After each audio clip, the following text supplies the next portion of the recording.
I am an eternal optimist. So please, God, don't tell me that you're an eternal pessimist. I like to say I'm a realist. Oh, it's great. We're going to get along great. This is going to be great. This is Inside Wisconsin Sports with Trevor and Josh. Crowd is here, about to blow, waiting for me to start the show. Out the curtain, lights go up from home. Whoa! Here's a 2-2 pitch to Kyle Schwarber. And a foul tip held on to by Contreras. Strike three. The 2 on Trey Turner. Got him. High heater at 104. So here we go. 0-2 on Bryce Harper. Got him. 104 again.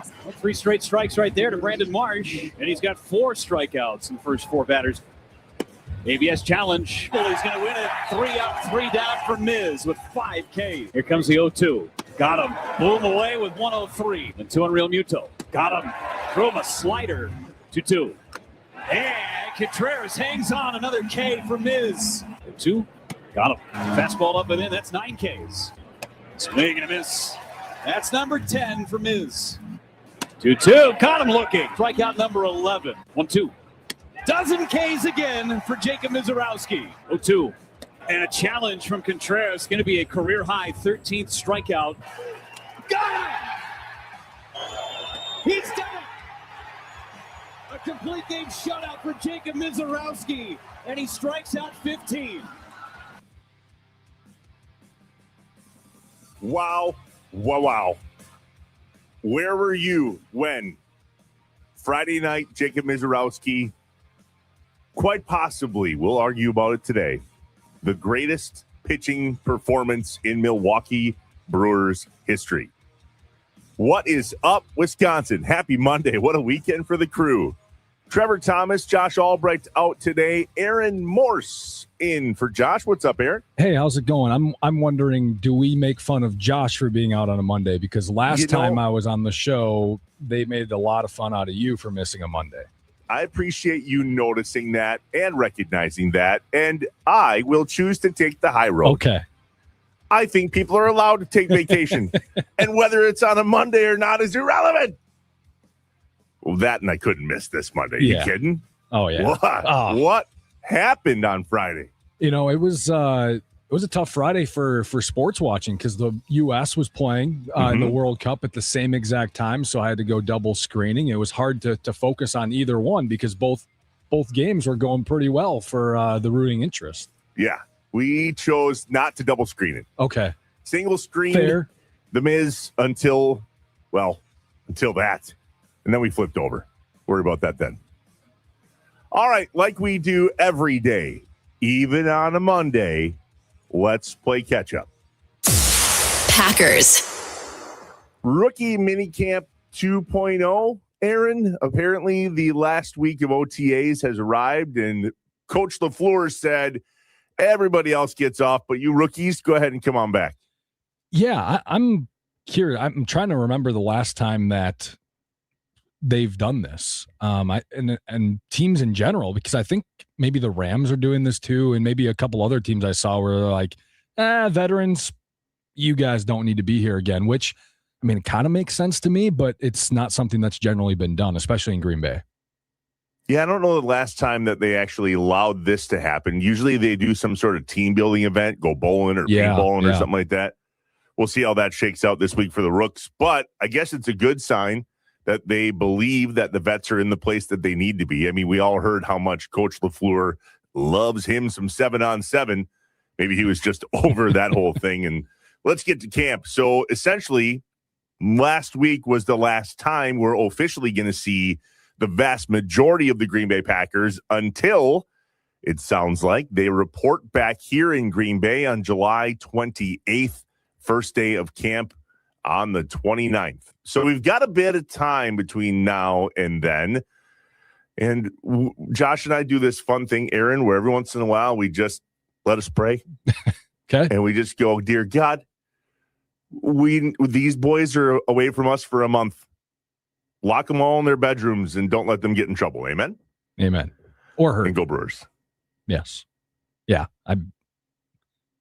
Injuries and off-field issues, goodbye for the Packers. Yeah, please. Brewers. Please just don't do anything dumb. Oh, man, what a weekend for the Brewers. What a weekend for the Brewers. Let's start on Friday night. This is the question of the day on the Nicolay Law Talk and Text line, 414-677-1250. At the bottom of the hour, we want to know, where do you rank Friday night on your all-time games in Brewers history list? Obviously, there was a couple no-hitters, one combined, one solo. Does this trump that? 414-677-1250, the Nicolay Law Talk and Text line. If you have no clue what we're talking about, hi, welcome to Earth. My name's Trevor. That's Aaron. Brewers 6, Phillies 0. The line for Miz on Friday night was absurd. 9 innings pitched, 1 hit. Schwarber. We booed him on Saturday. I'll get to that. No runs, no earned runs, no walks, 15 strikeouts. That's not too bad. Not too shabby. Yeah. So where were you? Because that's going to be that moment, right? Of if you are a hardcore Brewers fan like we are on this show, you will know where you were. You'll know the date. You'll know the opponent. You'll know the place. And you will know where you had your eyes locked on the Milwaukee Brewers on Friday night. Aaron, where were you? I was at my parents' house in one of the chairs they got in the family room, the living room, and just sitting down and watching it on the big screen. That's what I was doing. Man. Kids Garage. Yeah. The neighborhood boys were together watching the game on Friday. Man, we love that. We talk about it all the time on the show. I talked about it a lot last summer. It's an amazing group of guys that we have. Our families get together sometimes. Sometimes it's just us. We ended up going to the game together on Saturday, and when Kyle Schwarber batted, the Boo Birds were out. It's tough because I don't know if he's necessarily a hateable player, but Kyle Schwarber, well, beside what he did on Friday, but I don't know if he's necessarily a hateable guy. Oh, that whole Cubs thing kind of. Okay, that's fair. I for me, I don't know if he's hateable. I'm not saying that I love the guy or that I necessarily root for him, but I don't know if he's hateable. Well, right now he's not on our nice list. Yeah, right. He's naughty. Definitely naughty. Yeah. The Phillies were a little one pitch. One pitch. And was it not a bloop? It was hit okay. I think it was hit okay. I can't be totally upset with the way the base hit happened. Yeah. Saturday, a different ball game altogether. Phillies 9, Brewers 8. From a night and day differential, Shane Drowan got the loss. 5 innings pitched, gave up 8 hits, 4 earned runs. And then on a good, better, best, no. The good, the bad, the ugly from the weekend that was Wisconsin sports. We'll let you decide where you're going to put Chad Patrick. Good Lord. What is his deal? Well, we are taking the good out of that. They can choose if it's bad or ugly. Where do we put him now? That's a conversation that's going to have to happen over the next few days. I think probably just put him on the side. He gets to his own corner of the bullpen for now, and then he can kind of decide after a few days if he's ready to pitch again. That's probably my choice. An amazing game on Friday. They tried to come back on Saturday. Yeah. It was good to be in Milwaukee with those same group of guys and enjoying the game on Saturday night. I'm really, sure you really guys cool to be there. We're getting real pumped towards the end of that 8th inning, 9th inning. Oh yeah, I'm sure you guys were Don't getting call it a rowdy. comeback. Yeah. And then yesterday, the Brewers sealed the deal. That Phillies team is real.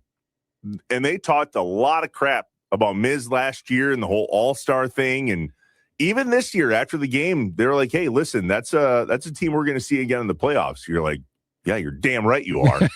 Also, shut your mouth. I would say, I don't know, Phillies, are you going to make the playoffs? I mean, they have been about a 500 team, below 500 more than over 500. So, don't count the eggs before they hatch. Chickens Before they hatch. Yeah, it's early.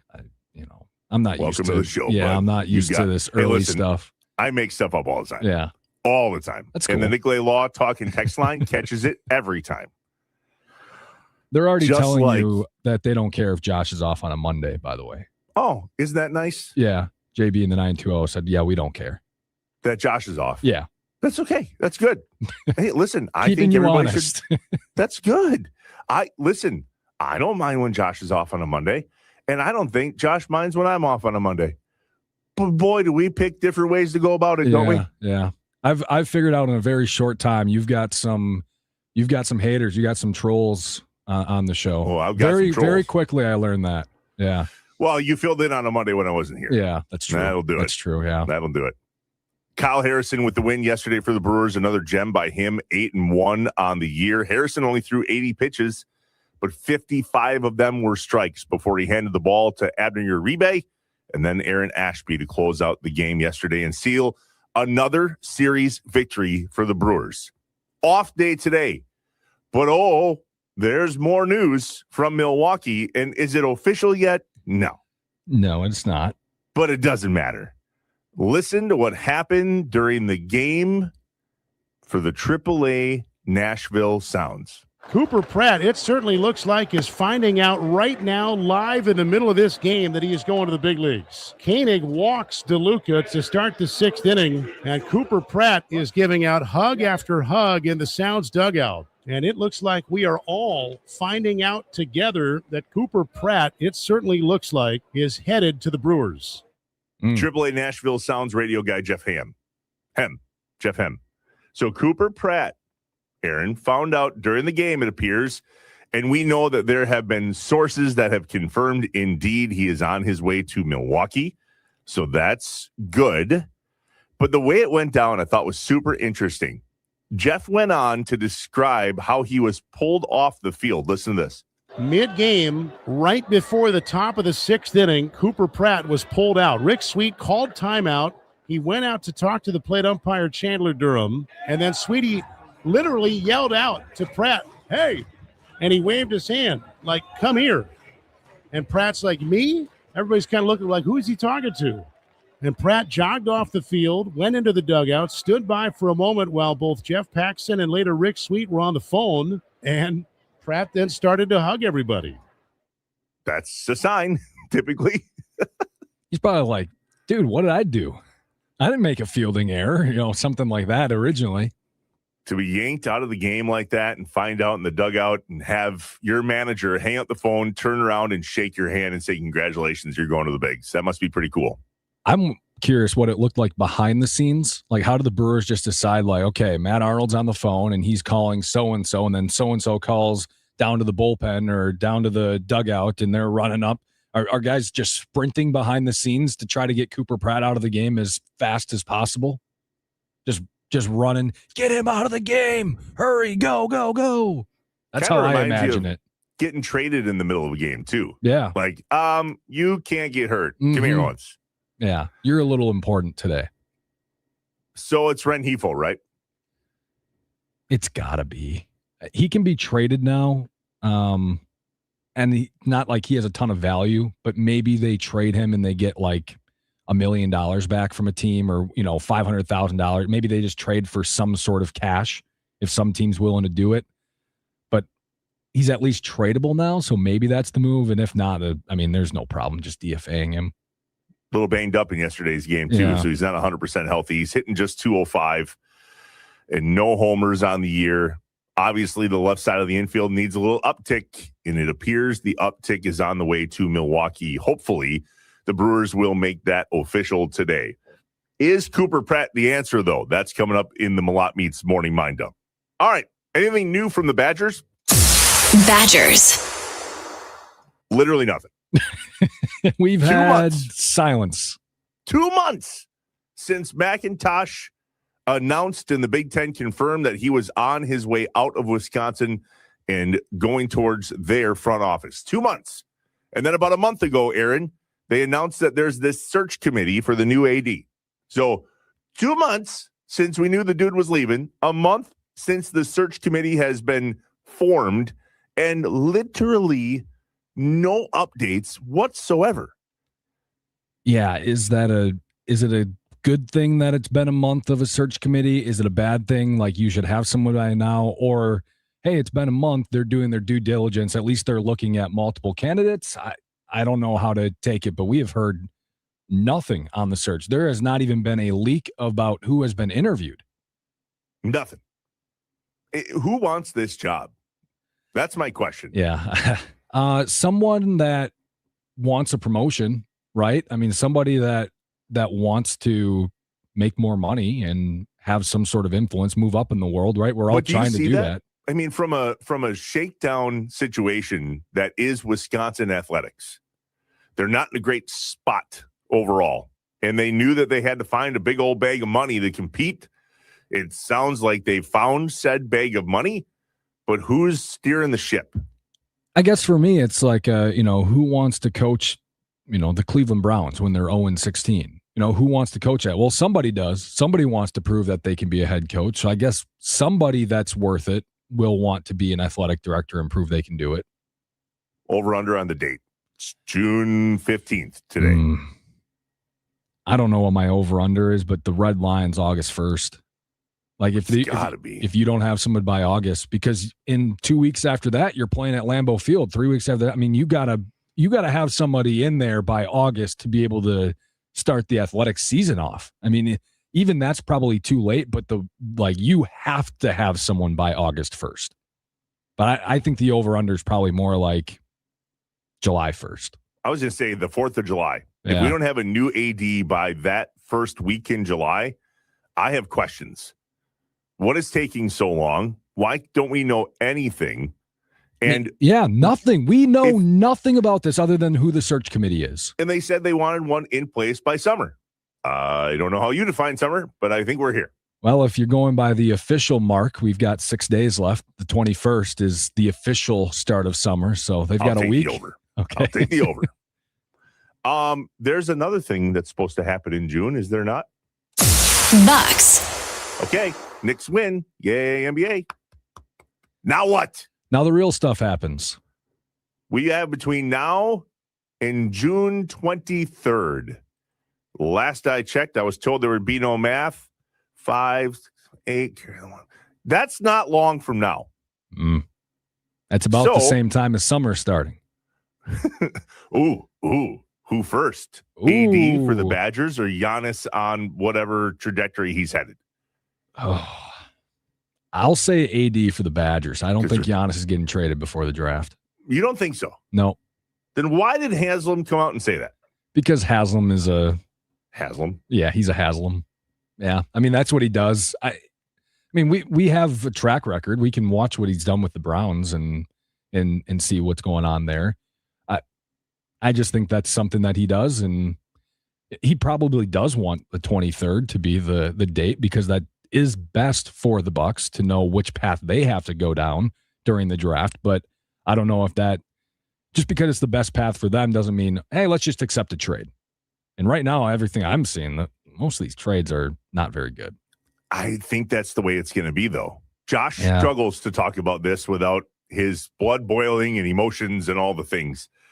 I think because we're of Giannis leaving or because of the packages that have been reported? Yes. Okay. I mean, Josh is the largest Giannis superfan I've ever met. And so coming to grips with what the current situation is a bit of a stretch for him right now. But if we live in the world of realism that he says he does live in, we realistically have to understand that we may not get what we think we deserve for Giannis. Yeah. That's a weird spot. I don't think he's going to stay. I don't think he's re-signing. I think they're going to trade him, but they're going to have to take what they can get and move on. Yeah, I struggle with it. That's what I struggle with. I think you can't just get whatever. You can't just, we use the phrase sometimes like get something for him. You got to get something for him. Mm-hmm. I don't know if Giannis is you got to get something for him kind of guy. Well, it's not that they're just going to get something, but I don't know that we're going to get what we think we deserve. It's rose-colored glasses, man. He's been really injury prone. Yeah. They've tried to build around him. It seems like he's a bit big for his britches. It's tough when guys like Desmond Bane are going for 4 unprotected first-round picks, and Giannis is supposed to go for 2 and Tyler Hero. Some dudes. Yeah. What do you think Wes Edens thought? Oh, when he got back after his overseas trip. Wait, Jimmy said what? Jimmy said what? He probably left and was like, Jimmy, do not do any individual media stuff. No talking. He was like, yes, Wes, I won't. I'll stay away from the microphone. And then he was up on the podium, and then he did his own individual scrum. And co-governor. Wes Edens is probably over in Europe just watching like, oh, no. Oh, God. Here we go. Yeah. Thanks for buying in, bud. All right. Anything else? Anything else? NBA done. Stanley Cup done. The Hurricanes win it in 6 last night in Las Vegas. 3-0 the final score. The Knights really fell apart the last 3 games. For as good as the Stanley Cup final started, boy, did it not end that same way. These last 3 games, in comparison to the first 3 games, different ball games. The first 3 were probably the best start to a Stanley Cup ever. The first 3 games, those combined. I got to be honest, I didn't watch a ton of the last 3 games for the Stanley Cup, but the first 3 games certainly put it higher up in the echelon of how good the Cup was. So I probably not the best we've ever seen, or even a top 5 or 10. It was trending that way, but after these last 3, probably not so much. We talked about it right at the beginning as well. Team USA, a win over Paraguay, 4-1 on Friday. I love that they had to keep scoring.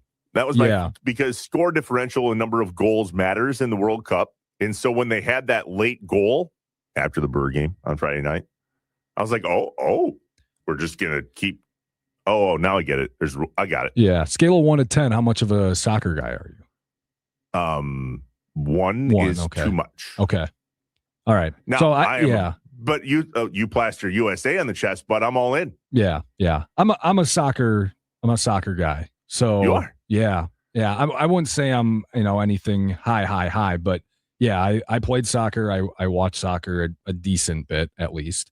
So I understand the game, and I'm just yelling the final 10 minutes. I'm just like, shoot. Who cares? Shoot. You're up 2. Just start shooting and trying to score some goals. So I'm glad Gio Reyna scored at the end there, because who knows, maybe that extra goal differential to get you first in the table, and then you get to play a third place team from a different table, and then you make the 16, and more favorable draw. I'm all for that. So yeah, I completely agree. Yeah. Who cares? I have no idea what you're talking about, but I completely agree. There's no such thing as running up the score in got it. That's all I needed the to know. World Cup. Yeah. Perfect. Let's do that then. Let's do that. Because Germany just beat Curacao yesterday 7-1. So they just kept scoring. So just keep scoring. There's no such thing as running up the score. There's no such thing as too good of a game. The Miz did not have too good of a game on Friday. There really was no opportunity other than 1 hit, for him to throw possibly a better game.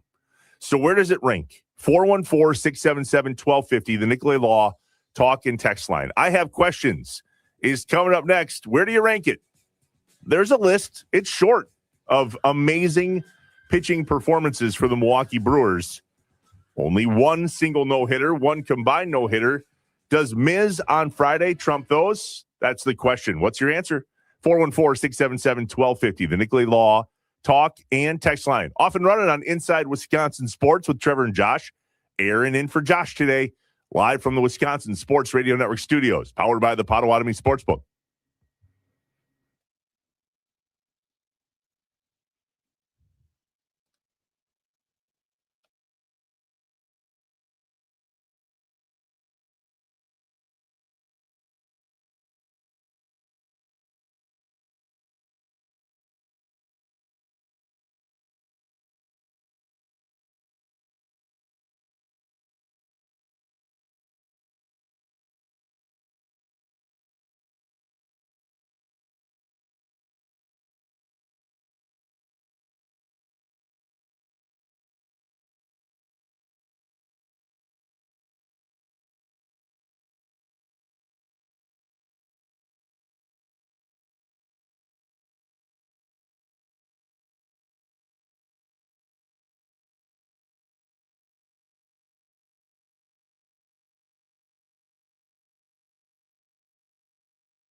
When things just don't add up, Trevor and Josh ask the hard questions or just point out how messed up stuff is. I only have one question. Can you fly this plane and land it? Surely you can't be serious. Do you view this season as a failure? You asked me the same question last year. What's the most important question the Badgers have to answer Saturday? This is a great question.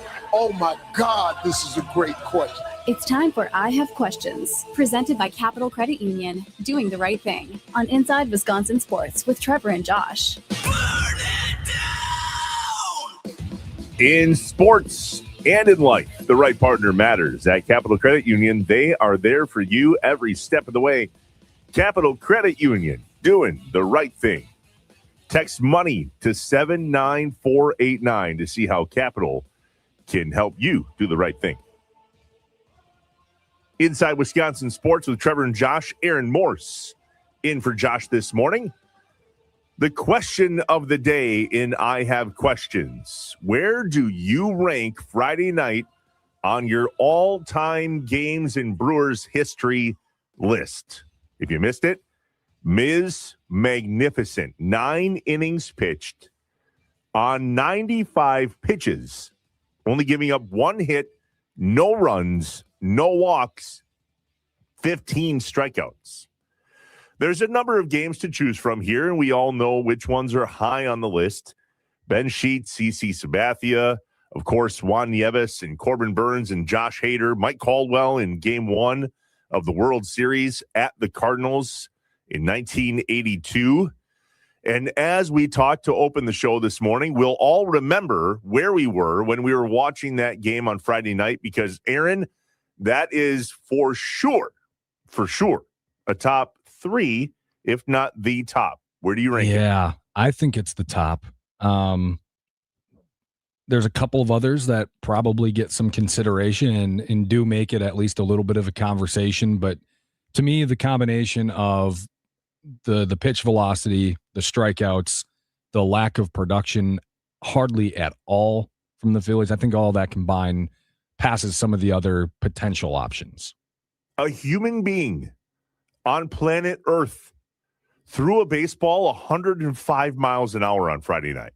And then threw 95 pitches on top of it with a strikeout, the first one, 103, and the last one, 103. That's insane. 15 strikeouts, and the first and last both had fastballs at 103 miles an hour.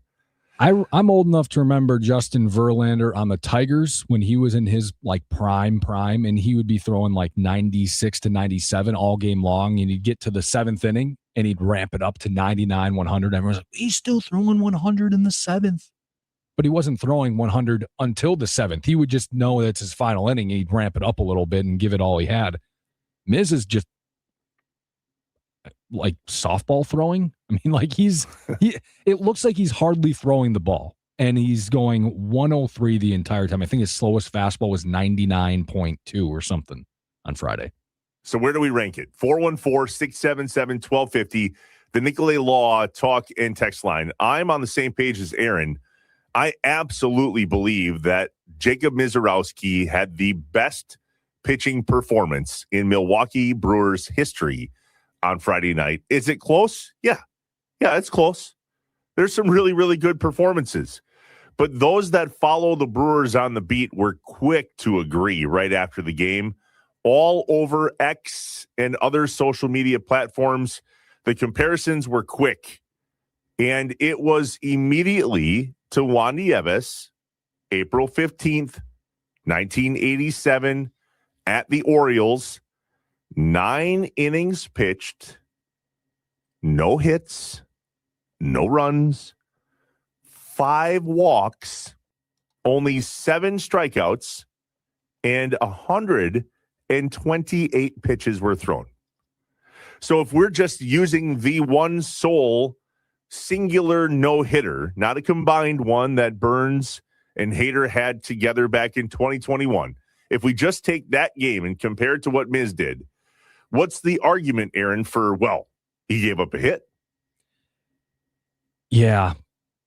I don't know, because the talk and text line is all over the no-hitters that have been thrown in Brewers history. The 920 says tax day in 1987. and September 11th, 2021. That's John. He texted. So he goes the 2 no-hitters.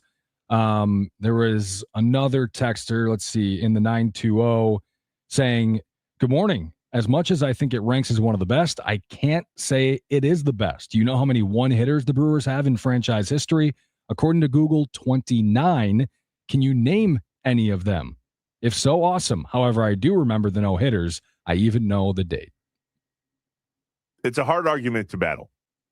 Juan Nieves, Corbin Burns, Josh Hader, September 11th, 2021. That was a combined no-hitter. Now, for the record, I know exactly where I was for that one as well. Shout out Cobblestone Creek in Kiel, Wisconsin. CC Sabathia threw a one-hitter, 9 innings, 3 walks, 11 strikeouts in 2008 at the Pirates. No-hitter, by the way. They should still go back and change the ruling on that ball. I mean, when you bring it up like that, Aaron, they should now change where does the that ruling. one rank? Yeah. Probably not as high. I don't know why it doesn't rank as high, but probably not as high. I don't know. I don't have a good reason for that, to be honest. So we are talking about one pitch from a perfect game. And I think that's the biggest piece. 95 pitches, the velocity, to Aaron's point, but one pitch and one hit, but no walks, 15 strikeouts in modern era baseball, by the way. Now, should that be taken into consideration? How few and far between are the opportunities in Major League Baseball in 2026 to not only throw a no-hitter, but a complete game? Well, there's a no-hitter earlier this year, but it was combined, the Astros. Before that, we didn't have one last year in 25. We had to go to 24 to find the last no-hitter. So it was over a year before we got a no-hitter this year. It was combined. 3 guys combined. It wasn't even a 2-guy. It was 3 guys combined. So Miz was 1 pitch away from breaking that streak.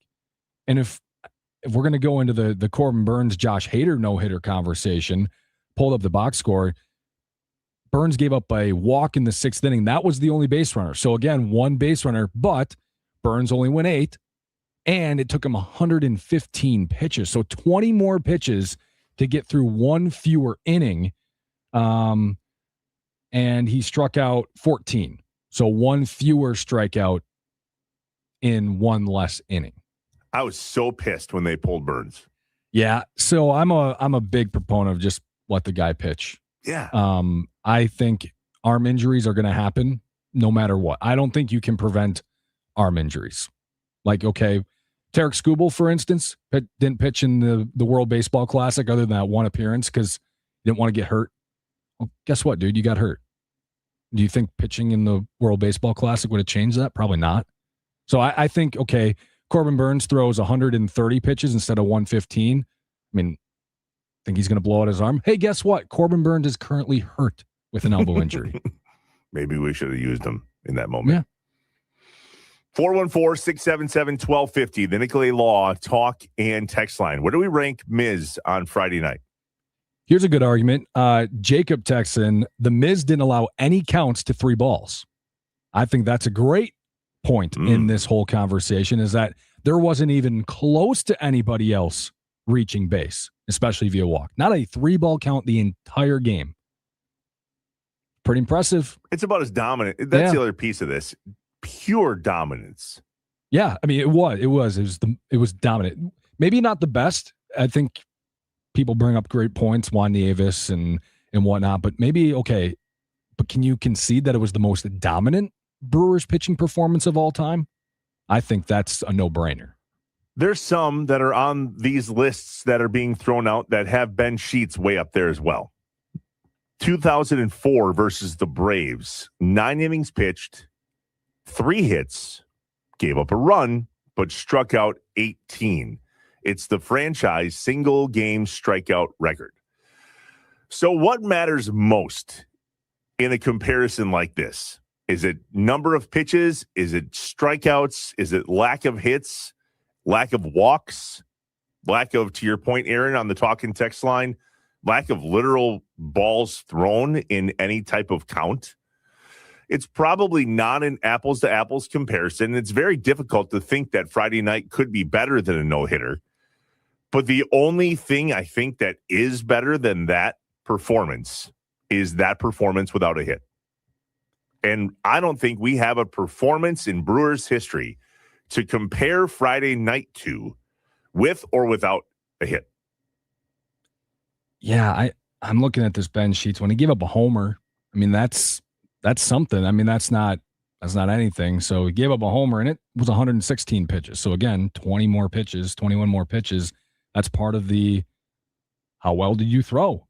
It's that simple. If you're not throwing a lot of pitches, that means you're throwing pretty well. I don't know. That's how I view it.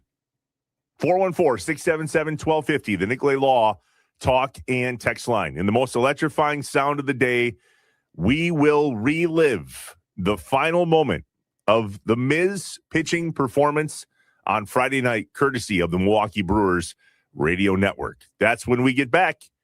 What do you think? Where do you rank it? 414-677-1250, the Nicolay Law talk and text line.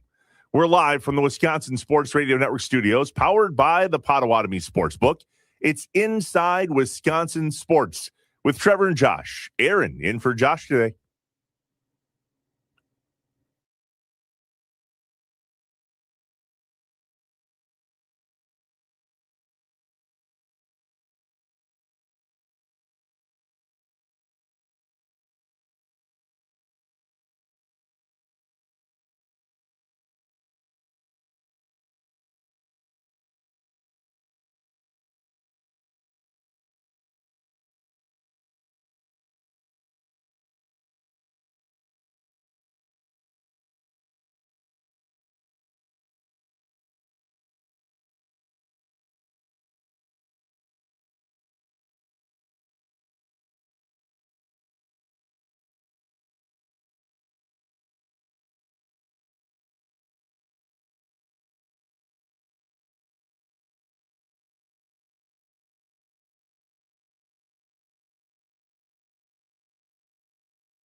The one on his 94th pitch of the night for Jacob Mizorowski.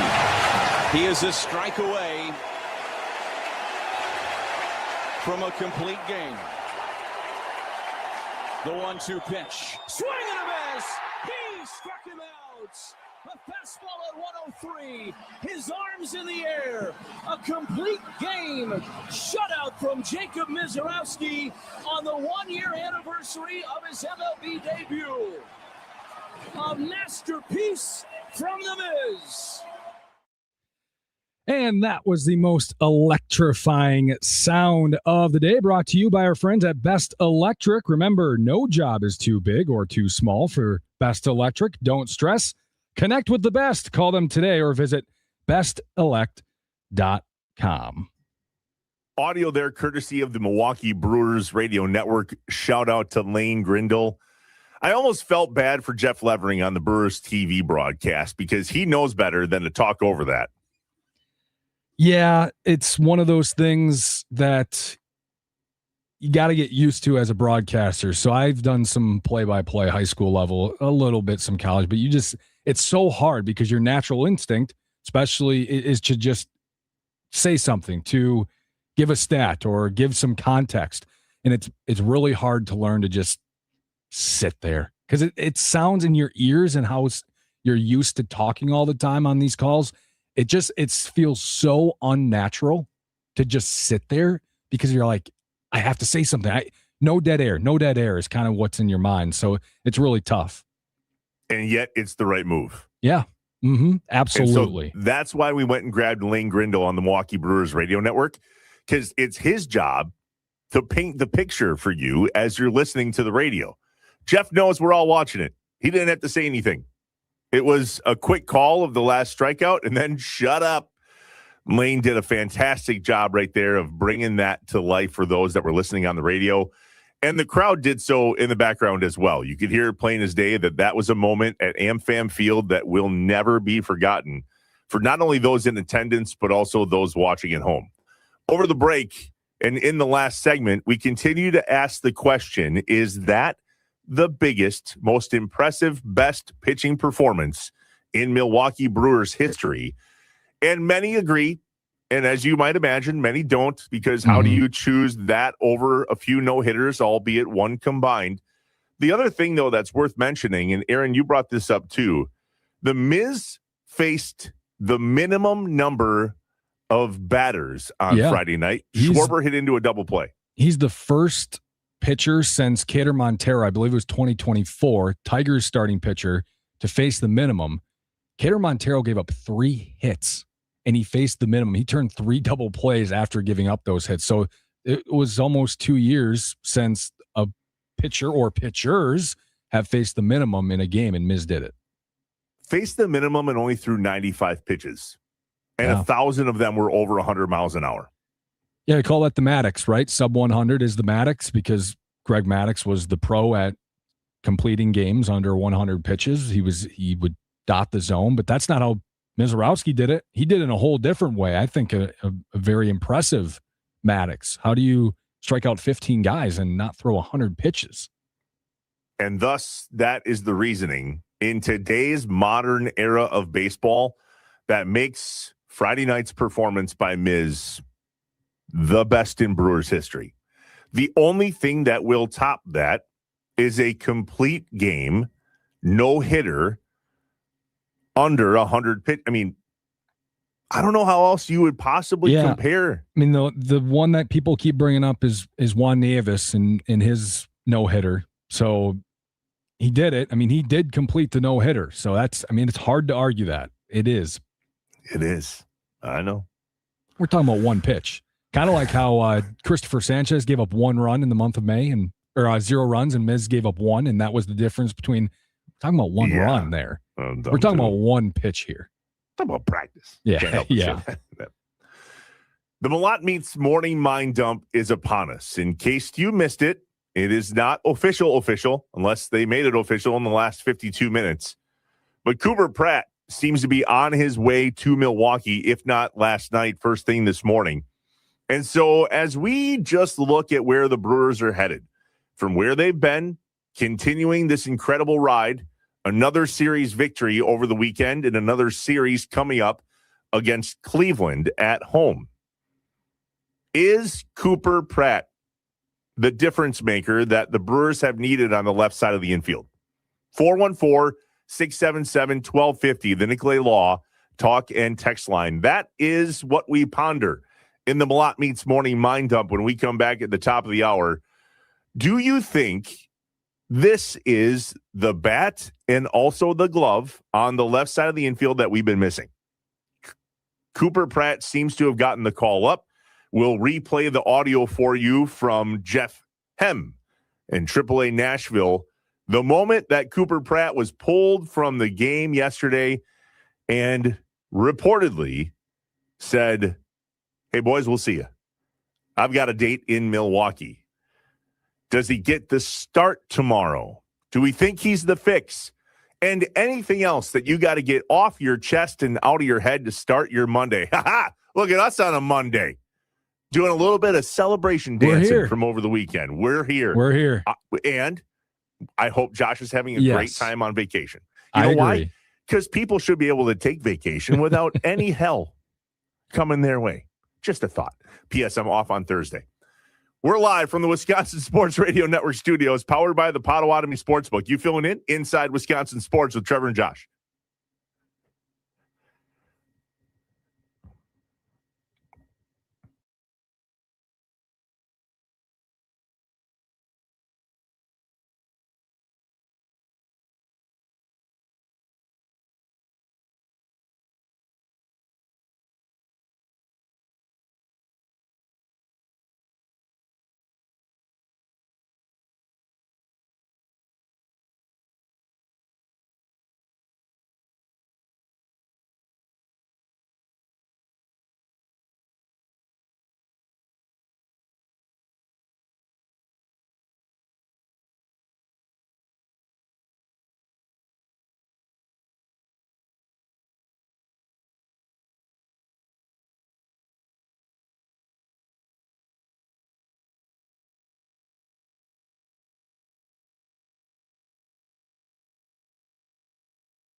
I am an eternal optimist. So please, God, don't tell me that you're an eternal pessimist. I like to say I'm a realist. Oh, great. We're going to get along great. This is going to be great. This is Inside Wisconsin Sports with Trevor and Josh. Crowd is here, about to blow, waiting for me to start the show. Out the curtain, lights go up, I'm home. Whoa! Here's a 2-2 pitch to Kyle Schwarber. And a foul tip held on to by Contreras. Strike 3. And 2 on Trey Turner. Got him. High heater at 104. So here we go. 0-2 on Bryce Harper. Got him. 104 again. 3 straight strikes right there to Brandon Marsh. And he's got 4 strikeouts in the first 4 batters.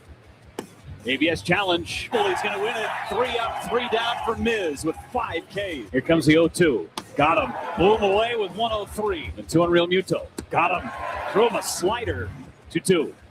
And Contreras hangs on. Another K for Miz. 2. Got him. Fastball up and in. That's 9 Ks. Swing and a miss. That's number 10 for Miz. 2-2. Caught him looking. Strikeout number 11. 1-2. Dozen Ks again for Jacob Mizorowski. 0-2. And a challenge from Contreras. Going to be a career-high 13th strikeout. Got him! He's done it! A complete game shutout for Jacob Mizorowski. And he strikes out 15. Jeff Levering on the call. Brewers TV. A magnificent performance by Miz on Friday night. The best Brewers pitching performance of all time? Some are saying. Debatable. Way up there on my list. Top of the list for me. Top of the list for you. By the way, Aaron Morse, good to hear you. Inside Wisconsin Sports with Trevor and Josh. Josh out today. Aaron in on a Monday morning where the Malott Meats Morning Mind Dump is about to take off. Yes, all things Miz. What are your thoughts on Friday night? Yes, all things another series win for the Crew over the weekend. 2 out of 3, not too shabby. I hear voices in my head, they counsel me, they understand, they talk to me. The coffee has kicked in. We're awake and ready to roll. Let's get some things off our chest and out of our heads. You don't know what it's like to be me out here for you. It is an up at dawn, pride-swallowing siege that I will never fully tell you about, okay? I'm as mad as hell, and I'm not gonna take this anymore! I'm in a glass case of emotion! What we've got here is failure to communicate. We got no food, we got no jobs, our pets' heads are falling off! It's time for the Morning Mind Dump, presented by Malott Meats. High-quality meats at a fair price, safely delivered to your front door. To learn more, visit WisconsinMeatMarket.com. Experience the power of the family meal with Malott Meats on Inside Wisconsin Sports with Trevor and Josh. WisconsinMeatMarket.com. Get there this week. 10% off all ribeyes between now and Father's Day. Let's just hypothetically say Dad's hard to shop for. Yeah. These things happen. You will not go wrong with ribeyes. I'm running out of things to gift my dad for his man cave in the basement. He's running out of room. There's a lot of, stuff we've given him over the years. Maybe that's an option for me. Does he have a freezer? Oh, yeah. Ribeyes. Like 3 or 4 of them. Yeah. Dude. WisconsinMeatMarket.com. Experience the power of the family meal this weekend for Father's Day at WisconsinMeatMarket.com. 10% off all ribeyes. The Grillmaster boxes, by the way, the meats of the month. Go check it out. You need 1, 2, or maybe 3 of these for the 4th of July weekend. It is the meat of the month at Malott Meats. The Malott Meats Morning Mind Dump. Friday night was amazing, and away we go. Another series victory. Off to another series here at home again against Cleveland, Tuesday, Wednesday, Thursday. And Cooper Pratt seems to be on his way to Milwaukee. In case you missed it, this happened during the Nashville Sounds game this weekend. It certainly looks like is finding out right now, live in the middle of this game, that he is going to the big leagues. Koenig walks DeLuca to start the 6th inning, and Cooper Pratt is giving out hug after hug in the Sounds dugout. And it looks like we are all finding out together that Cooper Pratt, it certainly looks like, is headed to the Brewers. So that's good news for the left side of the infield. We've been talking for a while now that the left side of the infield was a bit of a hot mess. Rengifo, Hamilton, Ortiz. It was cool to see Vaughn and Terang on the left side of the infield, but we knew that wasn't the long-term fix per se. And I am not the only one that really wishes there was a way to see Vaughn and Jake Bauers in the lineup at the same time, no matter the matchup per se. Just totally punched my mic as I speak with my hands. I was going to say the mic disagrees with you, so you just had to whip it into shape. Yeah. So is Cooper Pratt the answer? By the way, really, really cool when the players find this out during the game and get pulled out of the game. This is the literal play-by-play from Jeff Hem and AAA Nashville as to the moment Cooper Pratt got taken out. Mid-game, right before the top of the 6th inning, Cooper Pratt was pulled out. Rick Sweet called timeout. He went out to talk to the plate umpire, Chandler Durham, and then Sweetie literally yelled out to Pratt, "Hey!" And he waved his hand, like, "Come here." And Pratt's like, "Me?" Everybody's kind of looking like, who is he talking to? And Pratt jogged off the field, went into the dugout, stood by for a moment while both Jeff Paxson and later Rick Sweet were on the phone, and Pratt then started to hug everybody. Amazing moment for cool. Cooper Pratt. Yeah. And the dugout started clapping. The fans started to figure out what was going on.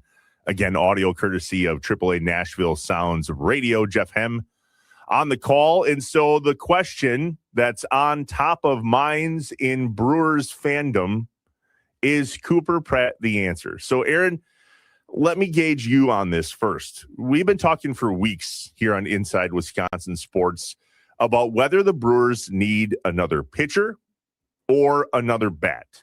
And I've said that I think the biggest move the Brewers are going to make from the bat perspective is to potentially call up a bat like Cooper Pratt, like Jet Williams, like anybody else in the farm system that we have that is the best in baseball. Do we improve the bats that way and then go get a pitcher? By the way, Scoop will pitch this weekend, just saying. Mm-hmm. My vote has always been we need another pitcher, another starting pitcher at that.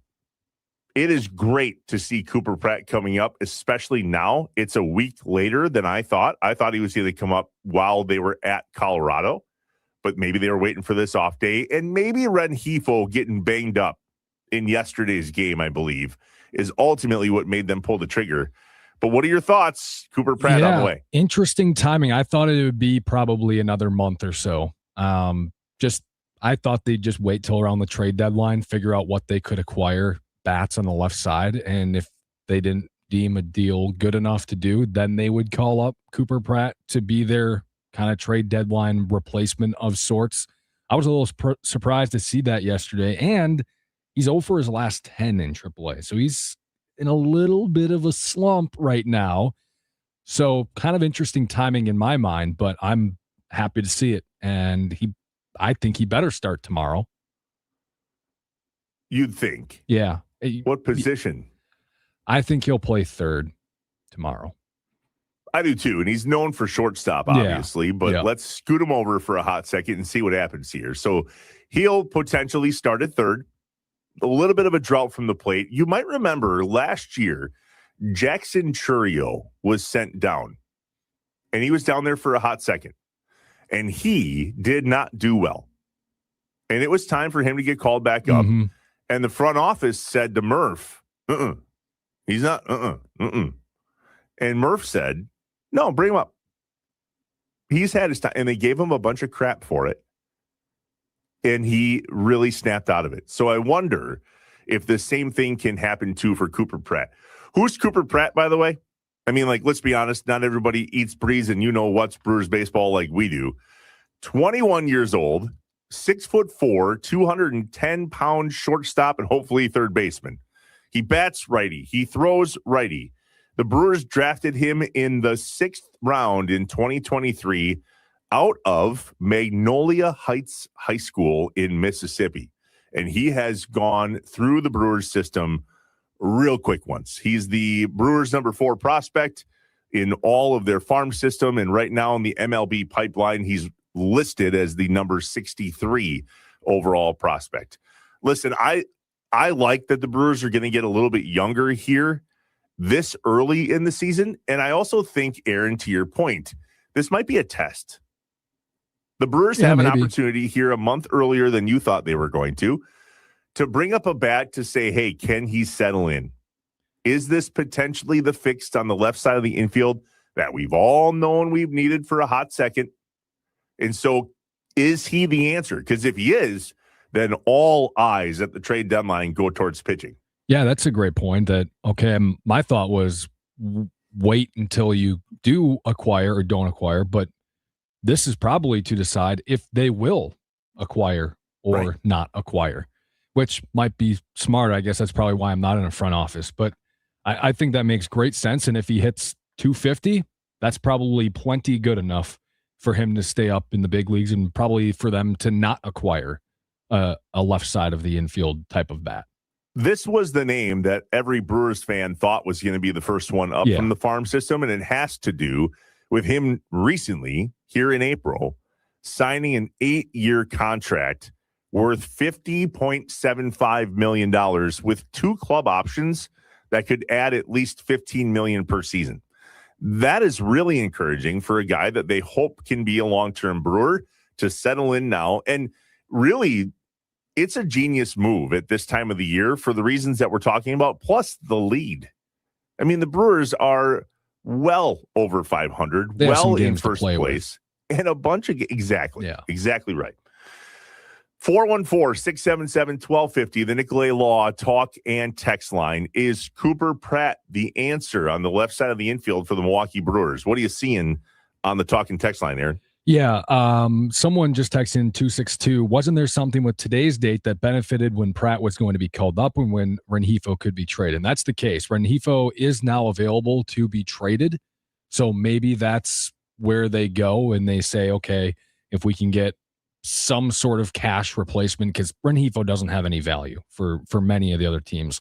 Maybe a team is willing to take him on and, see what they can do. Maybe a team really needs a third baseman pretty badly, and they'll give, I don't know, a few $100,000, and Brewers say, all right, that's enough for us. Or they can just DFA him. I don't think it matters that much. Sure. Let's see. Also on the talk and text line, actually right now, interestingly enough, we're getting a lot about the fight last night at the White House, the UFC fight. Yeah. So it's burying some of these other texts. 920 says Joey Ortiz hitting 300 his last 7 games and 250 in his last 15 games. He's had some throwing errors, but usually his defense is excellent. So I don't want Cooper Pratt replacing Joey Ortiz. If he's replacing Rengifo, fine. That's Ron in Rome. That's got to be it, right? There's no way they're going to keep Rengifo and let go of Ortiz. That's definitely not the case. If you're comparing Rengifo and Hamilton, you obviously keep Hamilton. Yeah. A little bit more pop in the bat, definitely quicker on the bases, and also a bunting machine. If you need a guy in there at the right moment for a sacrifice to move guys over, it certainly seems to be Hamilton. Hey, Aaron, in the Malott Meets Morning Mind Dump, you can get anything off your chest and out of your head. What are they saying about the UFC 250 in the lawn of the White House last night? Somebody celebrating Justin Gaethje TKOing last night. Said he was on a total mission. And there's propping up the American fighter winning at the White House and the White House lawn. Nick the Mailman says not Brewers related, but best performances by an American happened last night at UFC Freedom 250. Let's see what else. There was another one here somewhere. It's maybe buried for me now. I'll try finding another one, but I think someone just said White House. Did you end up seeing that? Did you watch any of that? No, I did not. I'm not a huge UFC watcher. I'll watch it from time to time, but I didn't. I was kind of just doing some other stuff and prepping for the show and sleeping. Yeah, sleeping, important. Yeah. I watched the first few fights that weren't scheduled to go long by any means, and they didn't. UFC isn't necessarily my jam either. We had it on, though. My youngest son was pretty interested in it, but indeed, I chose sleep. As soon as those gloves flew from the Stanley Cup final and the Hurricanes sealed the deal, I'm out. Yeah. But it was a spectacle for sure. Yeah, there was actually a lot going on. The World Cup, the UFC fight, the Stanley Cup. So there's actually been past couple weeks, there's been a lot in the sports world. That's not even mentioning the College World Series or anything like that. So it's kind of hard to devote your time to UFC if you're a hockey fan or a World Cup fan or however it goes about. Well, look at the way the weekend shook out. Friday night, Brewers, Miz on the mound, and Team USA in the World Cup. No brainer for me. With all due respect to Team USA, I'm watching that Brewers game cover to cover, and then I'll go ahead and flip over once that's done. I thought about the 2 TV thing, but we were on our way over to Gifts Garage, we call it, and I think setting up multiple TVs, unless it's already set up, is a giant pain in the ass. So I decided not to take said TV along that I had planned on, and boy, did that make a whole heck of a lot of sense because watching The Miz was definitely where we wanted to be. Then the NBA Finals on Saturday night, which again, Brewers, NBA Finals, no brainer. Fun to watch. The NBA Finals with the Knicks back in the championship circle, hoisting the trophy for the first time in 53 years. I mentioned last week, I think the NBA Finals are better with the New York Knicks in them. It was really exciting to see that first game at Madison Square Garden when President Trump was there and the lines were long and the atmosphere was electric. I was just going to say, I think you're going to change your mind in, the coming weeks and coming years when everything is revolving back to the Knicks winning a title. I mean, they still talk about before this, they talked about the 1999 team like it was one of the greatest teams of all time. They didn't even win a title. Hey, remember in 99, this Knicks team? I mean, we're still hearing about that 25 years later, and they hadn't won a title in 53 years. I think in 20 years, we're just going to hear about the New York Knicks again. And for the next couple of weeks, I think everything on TV, sports-wise, is going to be New York Knicks, New York Knicks. They're so good. This is one of the best teams ever, when that's probably not the case. I just think we're going to get a little oversaturated with New York Knicks talk very soon. Well, there's going to be a little bit of New York Knicks talk coming up in the coming segments. The good, the bad, and the ugly from the weekend that was sports. That one doesn't necessarily have to do with Wisconsin whatsoever, but it's in the ugly, and I think you know what we're talking about. 414-677-1250, the Nicolay Law talk and text line. What's good? What's bad? And what was ugly from the weekend that was sports here in Wisconsin and likewise. We're live from the Wisconsin Sports Radio Network studios, powered by the Potawatomi Sportsbook, inside Wisconsin Sports with Trevor and Josh. Aaron in for Josh this morning. Good morning, Wisconsin.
The Wisconsin Sports Radio Network just got bigger. Welcome to the city of Madison. You can now listen to the Wisconsin Sports Radio Network in Madtown on 94.9 HD2.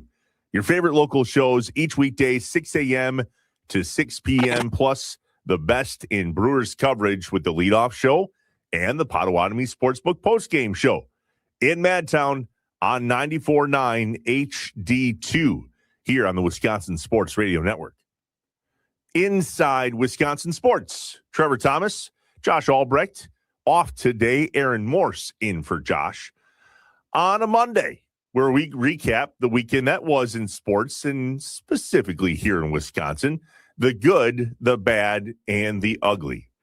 Although good doesn't seem to cover it, the Miz had a night on Friday. On his 94th pitch of the night for Jacob Mizorowski.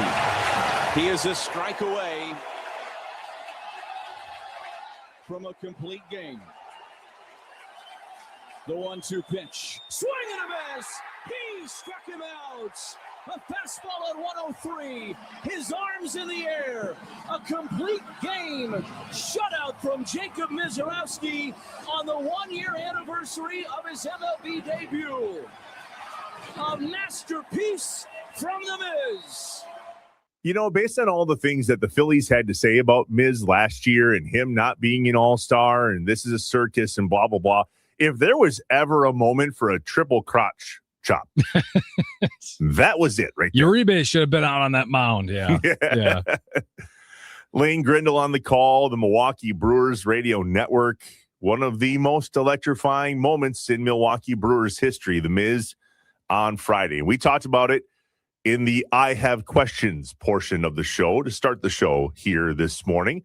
If you missed it, go back and catch it anywhere you catch us on YouTube or Twitter or social media in general. The question of the day was that moment the top Brewers pitching moment of all time? But nonetheless, Aaron, I don't think good quite covers it. Yeah, I think you guys need to change the segment. Great, good, bad, ugly. Because it might have been more than great, actually. It really might have been. Like, it was almost perfect. Yeah. One pitch away from perfect. Can you imagine? We'd go wall to wall, perfect game, 6-9. Yeah, I was just gonna say it would be all Miz today. There wouldn't. I don't be think we have else. the rights, but here's the entire game. Have a great. We'll worry about the cease and desist later. Yeah. The like other really good game for the show. Yeah, I don't think that's a good idea. The really, really good part to the weekend as well, and really maybe the start to his season. Hello, Jackson Chourio. Have a weekend, bud. Obviously, he was a little bit delayed to start the season, but now that he's here, holy buckets. He's hitting .322 through Sunday's win over the Phillies. 9 homers, 26 RBI, and 27 runs on 5 steals and 152 at-bats. That's good. Speaking of the great category, over the last 15 games, he's hitting .394, 8 homers, 21 RBI, and in the last 7, he's hitting .457. He had a weekend and a half, Aaron. I've kind of been waiting to see, like, not that Jackson Chourio is not a good player, but obviously he's been very hyped up. He was a top prospect, and hey, this guy got a contract before he even showed up. I've been waiting for, like, something to click for him that shows me that he is this good, that he's worth all of this money. And right now, this stretch he's on is like, all right, he figured it out. He's showing that he is making that next leap, and he's going to start dominating good pitching. The homer he hit off Sanchez is a 2-strike homer. It's a 2-strike pitch, hit it out. That's one of the best pitchers in baseball this year. And you took 2 strikes and you went straight away center field. He's had 2 multi-homer games in the last 10 days. Looking to me like he's starting to figure out this whole baseball thing. It's going well. Yeah. Good career choice, bud. Yeah. Turns out you were right. Yeah. He's on pace right now. He's got 9 homers in 35 games. That's a 40 homer pace if he would have been playing the entire season. That would be fun. Shout out to Sanchez, by the way. Yeah. So awesome to light up their ace. And they talked a bunch of crap, too. Like, after Miz and a little bit on Saturday, we'll have our ace. We'll have our ace. That's exactly how we expect teams to pick. A few moments later, Kaplawi to lead off the game with Jackson Churio, and they never looked back. 4-0 yesterday for the Crew. My Cy Young doesn't give up homers to Blake Perkins. Real mic drop.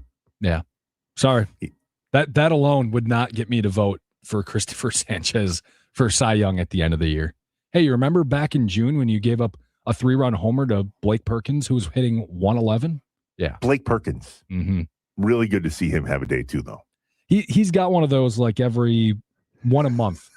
He had the double off Scooble back in, I think that was back in April. And then in May, on Mother's Day, he had that hit up the middle to kind of break away from the Yankees. And this here, because I think he'd only had like one hit since Mother's Day that wasn't a bunt single before the home run and the double yesterday. So he had been struggling a little bit. I mean, I think that's putting it lightly. We know he's been struggling, but you got to have these guys who can show up when it's needed. Blake Perkins is kind of like my golf game. I've wanted to throw those damn clubs away forever. But every once in a while, at least once a round, I hit that one shot, and I'm like, damn it. Why doesn't that happen all the time? I might be good at this. I'm not. Yeah, I might be. I just put that within 5 yards, 5 feet of the hole on my approach. It's like, why didn't I do that on hole 6 and Buddy, I would take 5 yards. Yeah, that's true. Yeah. Like some of my approaches to be within 5 yards, great. Yeah, you stripe these drives or you hit these longish putts. And you're like, see, I can do it. And then you shank the next drive. It's kind of like Blake Perkins. See, he can do it. Mm-hmm. He's got it in him. Yeah. Just blows up on the other 17 holes. The other good from the weekend, and you're the one that caught this, Antonio Freeman's son starts for Team USA in the World Cup. Yeah, he had the second most touches on the team. He's one of their defenders, second most touches in 96, and he had pretty good game overall. I think he had an assist on one of the goals as well. So pretty cool to see a little Packer connection on this World Cup team. That's cute, Dad. You think you played football? Yeah. I think I saw a story like Alex, his son, was playing football for a while, and then he discovered football, and he was drawn to that more. So you can't say it. You cannot say football without football. Football, yeah. So good for him on making that decision because, again, it probably worked out. A good career decision to play soccer instead of football. 414-677-1250, the Nicolay Law talk and text line. Aaron, what are the people across the state of Wisconsin on the Wisconsin Sports Radio Network saying was good from the weekend? Yeah, well, 262 just commenting on Blake Perkins. He says, I was mid-sentence talking about how bad Perkins was, and then he hit the home run, and I just had to finish my beer in silence. See? That was kind of like me. So I play in a baseball league on Sundays, so I was playing in a game, and I was looking at my phone in between innings, like, okay, Brewers 1-0. Oh, they had a couple guys on, no outs, and texting my buddy, like, of course they're not going to score. That was with 2 outs right before Perkins hit the homer, and I pull up the game cast again, and I was just like, who? Huh? Who did the what? Blake Perkins. Who do you play for? Sanchez. It's Clintonville A's. We're the Athletics. We play in the BABA, Badger Amateur Baseball Association. So are other teams in that from that area? I'm trying to think of, like, Clintonville has a team. Do you guys play Bonduelle? No, we do not. So that's the Dairyland League. So it's kind of like the adjacent league in the area. Does Clintonville have another team that plays them? No, we don't. There's teams all around that are in the Dairyland, but we are not in that league. So why not? It's a little better competition. We could compete, but we've been in the BABA forever. Sounds complicated. It's a home talent league, though, right? Yes. Yep. What position do you play? Center field. How are we batting this season? Actually, it was my first game of the season this past week. I've been busy on the previous weekend. So how did we bat this past weekend? Good. It was okay. Is it in the good category? Swings. Yeah, I think so. I think we didn't face a great team. You still haven't said your stats there, Aaron. I was walked. Yeah. I had some good at bats. I was walked. That's my role though. I walk a ton. So I'm an on base machine. I was walked. Yeah. So we won 17-0. That's good. Yeah. Yeah. We kind of blew it open late, but yeah. So it was good for me to get my first game of the year under my belt. Well, there was a lot more good than bad that came out of the weekend, but there was one piece of bad news, and it involves Coleman Crow. Yeah, he's hurt. So another Brewers pitcher is out, 15-day IL for Coleman Crow, and those pitchers keep stacking up. I think kind of to your point, you're like, I think they need another pitcher rather than another bat, is that all of their pitchers are getting hurt. Now it's Priester and Woody and Coleman Crow and Logan Henderson and Jared Koenig and Angel Serpa and Brian Fitzpatrick. And I'm probably missing somebody else, but they've all been hurt or are hurt currently. And the Brewers are still figuring out how to get these arms to succeed enough for them to win. But at some point, you can't withstand this forever. You can't always handle injuries like this, especially at this amount. A right forearm flexor strain. I didn't know our forearms had a flexor that could be strained. But boy, are these Brewers pitchers finding all sorts of different things to have go wrong. And do any of them have the same injury? They're all None. They're all different injuries. You ever heard of Quinn Priester's injury or disease or whatever? No. I have, but that's only because Zach Wheeler had that injury last year and got surgery for it, and now is back this year and pitching pretty well. But that's the only reason. I couldn't tell you what a thoracic outlet syndrome is. I know it's in your shoulder. I don't think I can spell it. Brandon Woodruff, he may be back this week. Fingers crossed. # let us pray. And I don't know if you noticed, but while Cooper Pratt was getting the call up, which is the last piece of good from the weekend, did you see who was pitching in the Nashville Sounds game? No. Jared Koenig was on the mound so as all of that was going down. Getting closer. I think he's very close. Plus, we still expect Brandon Lockridge to be back sometime soon. A non-pitcher, but still the injuries have caught up with the Brewers, and we would like them to stop. Yeah, I saw a fan of a team a little bit south of here the other day say, why don't the Brewers pitchers get hurt like our pitchers? I kind of just left that be. That's good. Yeah. Thank you for not saying their name. We try really hard not to. Mm-hmm. It's a swear word that we'll have to use the dump button for. Yeah, those guys. Yeah.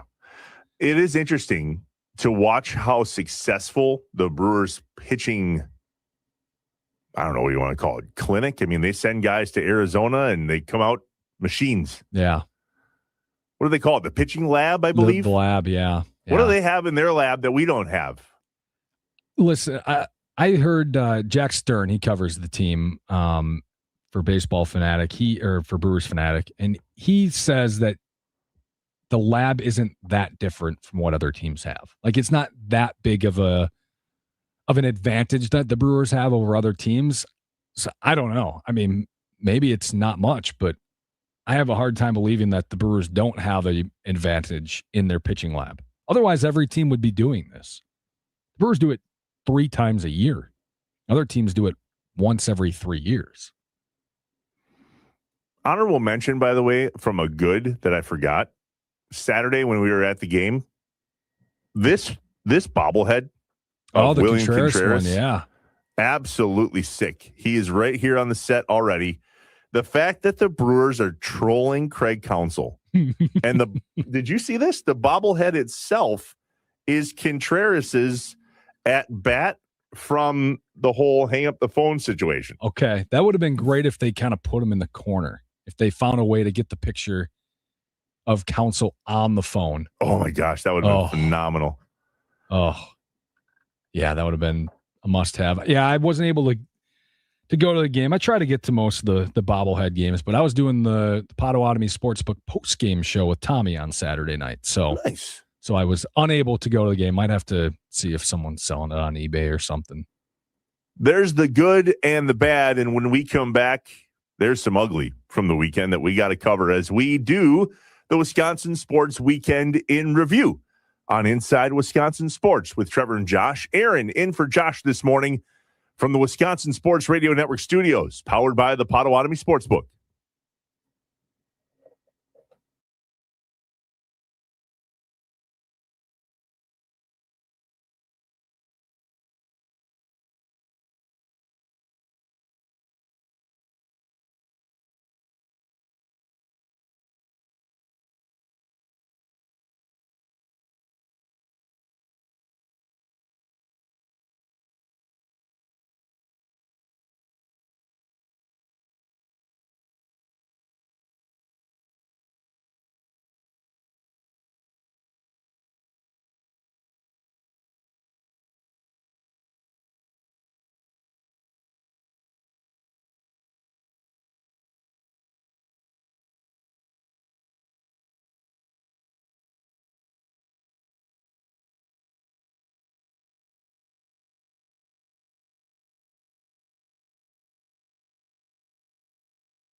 Inside Wisconsin Sports with Trevor and Josh. Aaron Morse in for Josh this morning. Recapping the Wisconsin sports weekend that was, covering the good, the bad, and the ugly. A few ugly things happened here in Wisconsin, a really ugly thing in New York City. We'll get to that as we close this segment out. But first, the ugly here at home. 2 words. Chad Patrick. Aaron, this is why we can't have nice things. Yeah.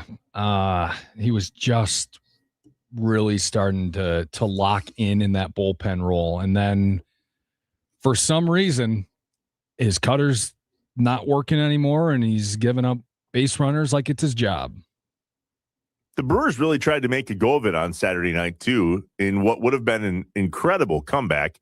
Just ran out of outs because there was too many runs to overcome. There was 4 runs that came from Shane Drowan, who took the loss 3-2 on the season. But Chad Patrick came in the 6th and just blew up. 4 earned runs, 5 hits, 1 strikeout, and 1 home run. He pitched an inning. And if he's going to stay in the pen, we're going to need Chad Patrick to pitch more than an inning, please. Yeah, and I think at one point it was like 8 straight batters that he faced. He gave up a hit to, and it's like, okay, well, you got to pull him, but also at some point you probably just got to let him get an out, right? I mean, it's tough to face 8 batters and then give up 8 hits and then sit in the bullpen for the next few days and just kind of sit there like, what's going on? What am I doing wrong?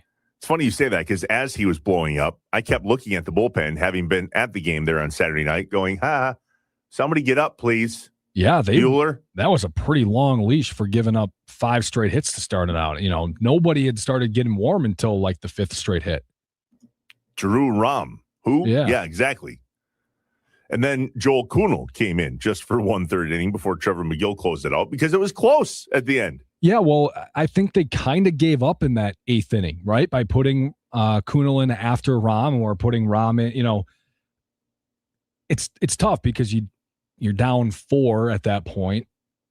Do you give up by putting in your final 2 relievers at the back end? You know, you could have put in Grant Anderson, who hadn't pitched in a few days, and Grant probably wouldn't have given up a run there.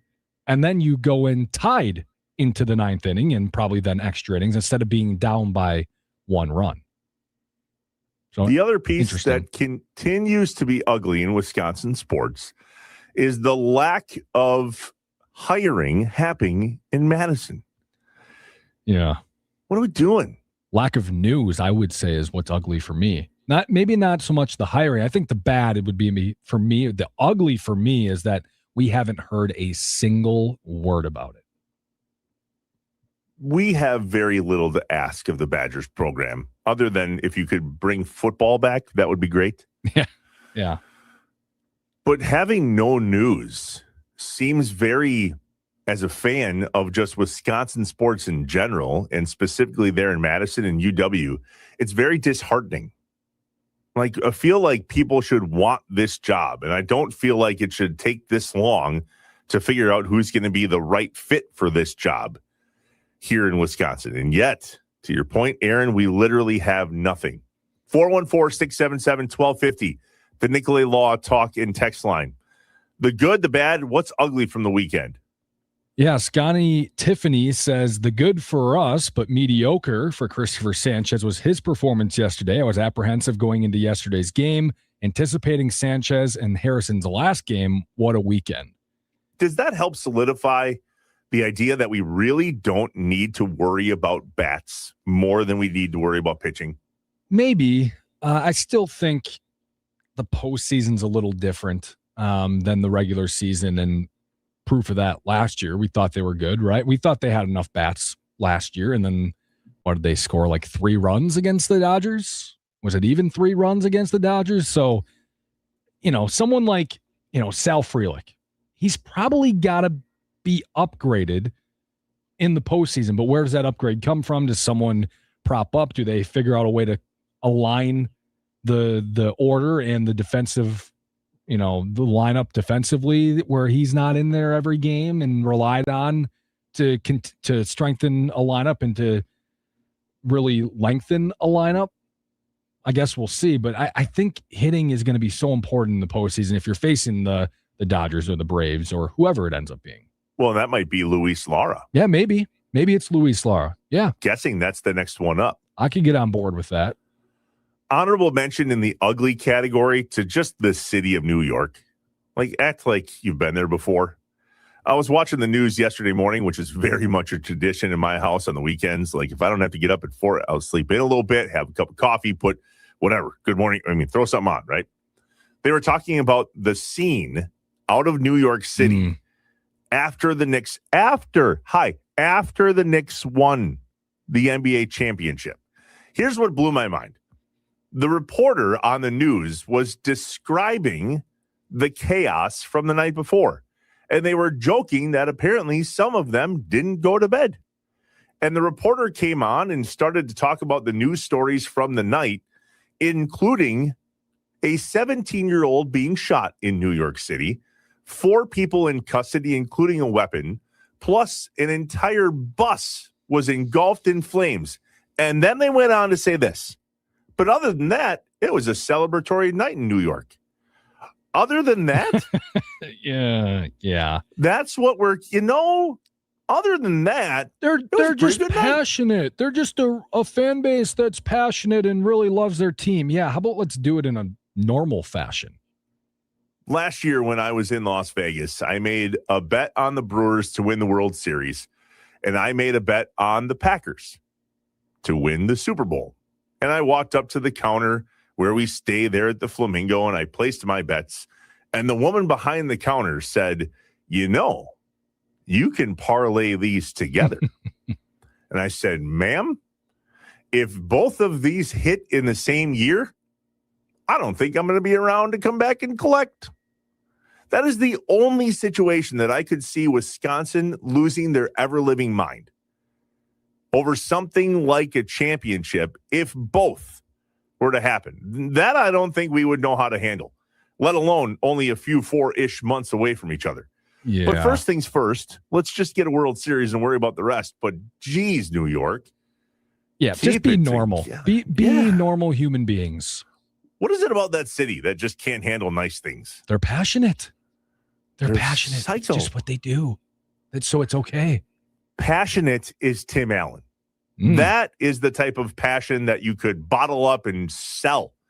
We're going to talk to him next here on Inside Wisconsin Sports with Trevor and Josh. Aaron in for Josh this morning. The franchise himself, Tim Allen, joins us next to recap the Brewers weekend, talk a little Cooper Pratt to Milwaukee, and preview Cleveland coming to town. We're live from the Wisconsin Sports Radio Network studios, powered by the Potawatomi Sportsbook.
Hey, right now in Milwaukee, 59 degrees, sunny skies throughout the day, 74 as the high.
Here's a 2-2 pitch to Kyle Schwarber. And a foul tip held on to by Contreras. Strike 3. And a 2 on Trey Turner. Got him. High heater at 104. So here we go. 0-2 on Bryce Harper. Got him. 104 again. Well, 3 straight strikes right there to Brandon Marsh. And he's got 4 strikeouts in the first 4 batters.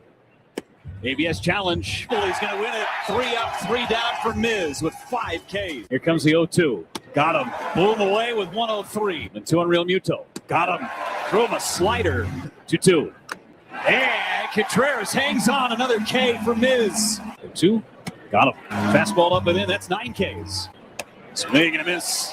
That's number 10 for Miz. 2-2. Got him looking. Strikeout number 11. 1-2. Dozen Ks again for Jacob Mizorowski. 0-2. And a challenge from Contreras. Going to be a career-high 13th strikeout. Got him!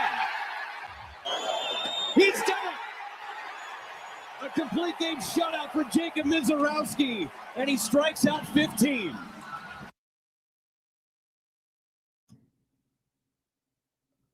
Yeah, I mean, the Brewers won the series 2-1, another series of victory, blah, blah, blah. How about Miz? How about Miz? Whoa, whoa, whoa. Pretty darn good. Audio courtesy of Brewers TV. Audio there courtesy of Aaron Morse in for Josh this morning on Inside Wisconsin Sports with Trevor and Josh. And as he does every morning on Mondays and Fridays at 8 a.m., joining us now on the guest hotline, powered by Gruber Law. One call, that's all. Our guy, Tim Allen. Timmy, for those that did not catch the Potawatomi Sportsbook postgame show, help us relive your thoughts about Miz on Friday. Oh, man, it's been a hell of a week. I mean, when you think about it, right. you have a trip out west, and you go into Colorado and you sweep, and then you head over to Vegas, and right there, that third game, that was tough. And then you come back home and face a tough Phillies team, and Miz hauls off on Friday. I believe now that's what a great performance on Friday night. But yesterday, I considered that the biggest win of the year. Oh, wow. And yeah, and a lot of Brewer fans would probably disagree. They would probably say, maybe one of the Cub victories, or whatever it might be. Maybe the Yelly homer earlier in the year. I had pointed to a Diamondbacks win to take that series, and they started turning things around at that point. But yesterday, I looked at it this way, Trevor, that you had a lot of things fall into place yesterday. You had Kyle Harrison bounce back after that 2 1/3 8-run ball. Right. Giving up 1 million home runs. So that was a huge, huge bounce back. The bullpen's solid, and you took the series there. And that's the thing for me. I didn't want to look back at that Vegas debacle because, quite frankly, outside of the one game, which they got the win, it was not good. And, call it the the stadium or the climate or the winds or whatever it was. They lost 2 or 3 there.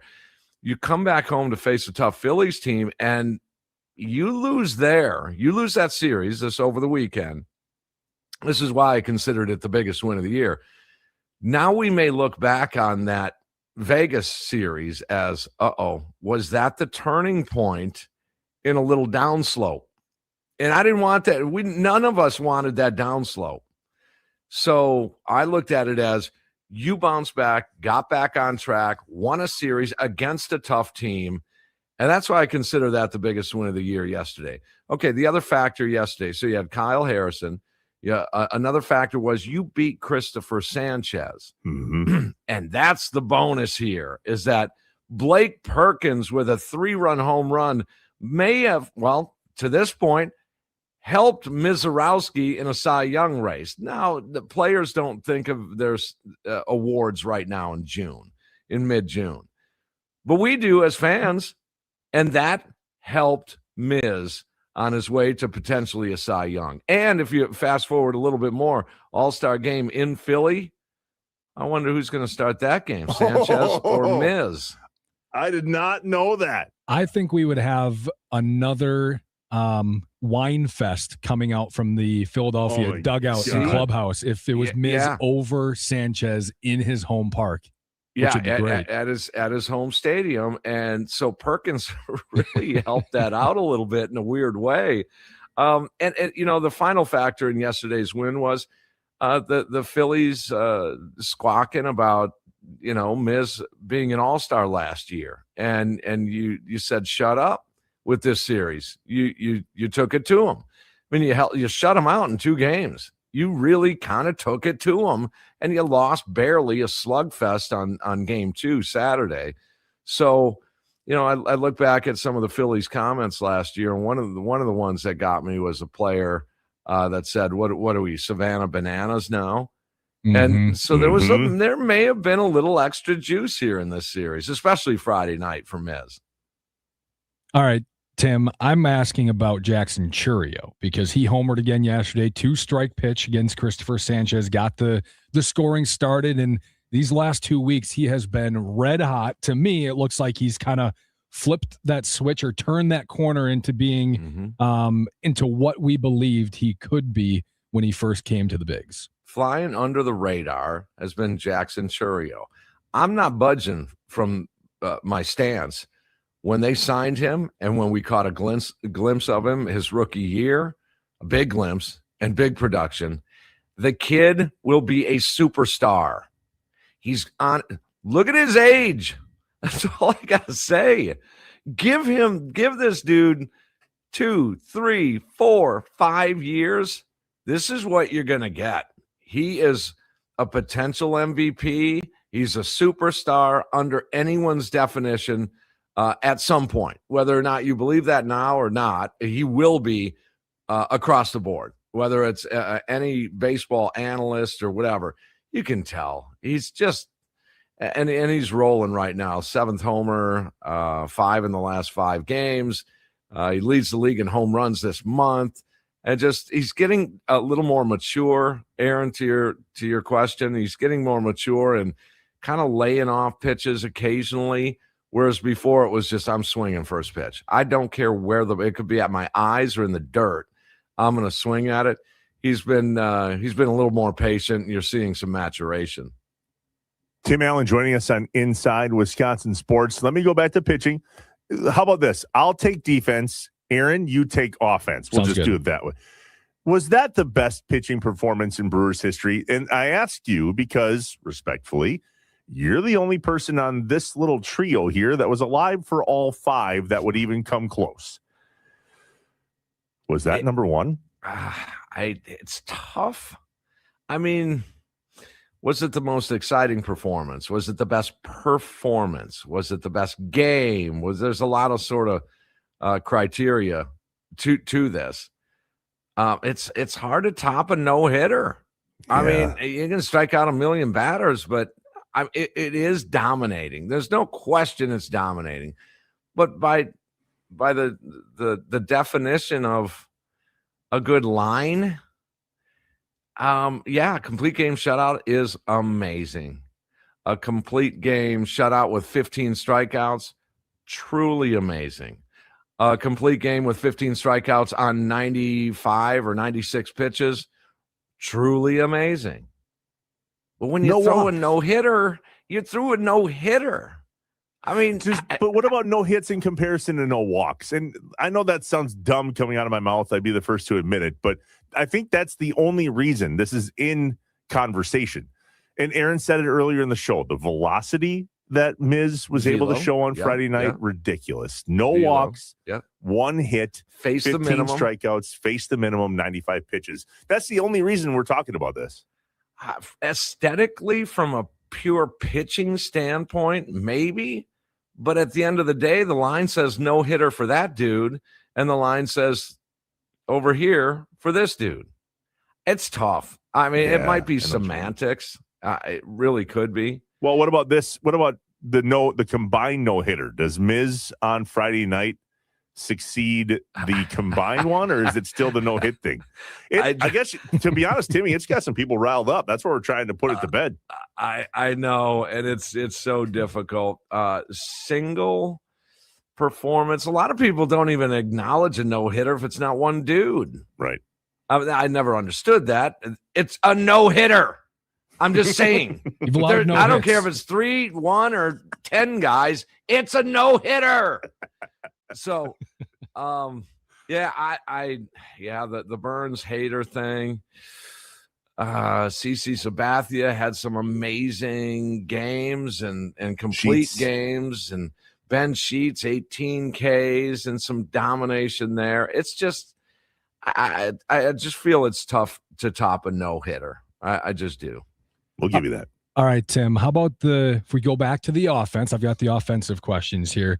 Are the Brewers turning a corner here in terms of Pat Murphy and his staff finding a way to maximize the offense? We've seen Andrew Vaughn play a little bit of third base. I know it's late in games, and Bryce Terang on that left side, and finding a way to get Bowers and Vaughn in the lineup more. Cooper Pratt now going to be called up, we assume today. So are they finally turning a corner of like, all right, enough's enough.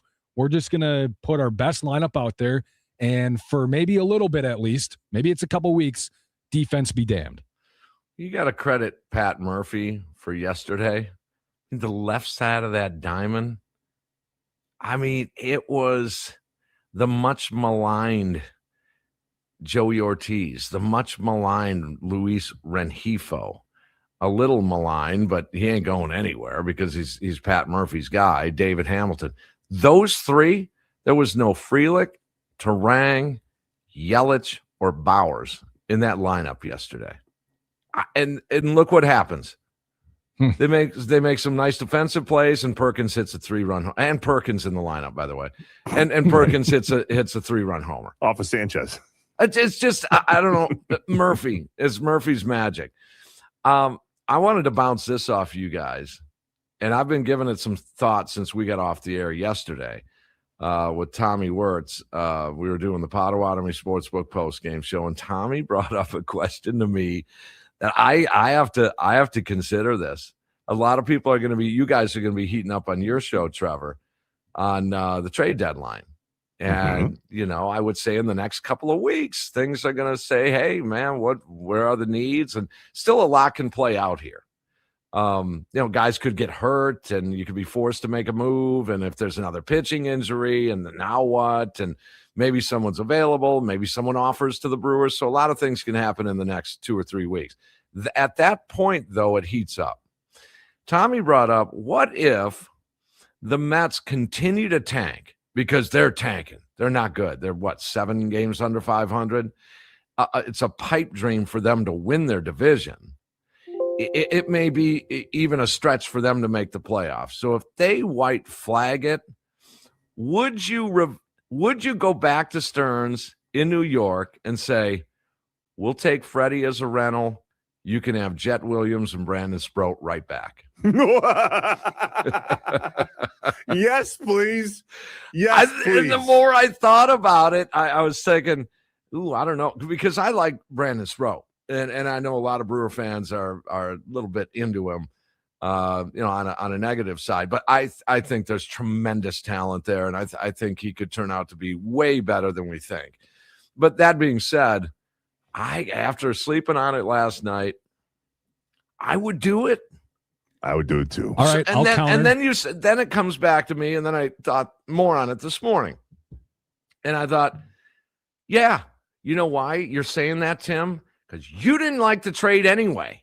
Why didn't they just keep him? And now Harrison pops up.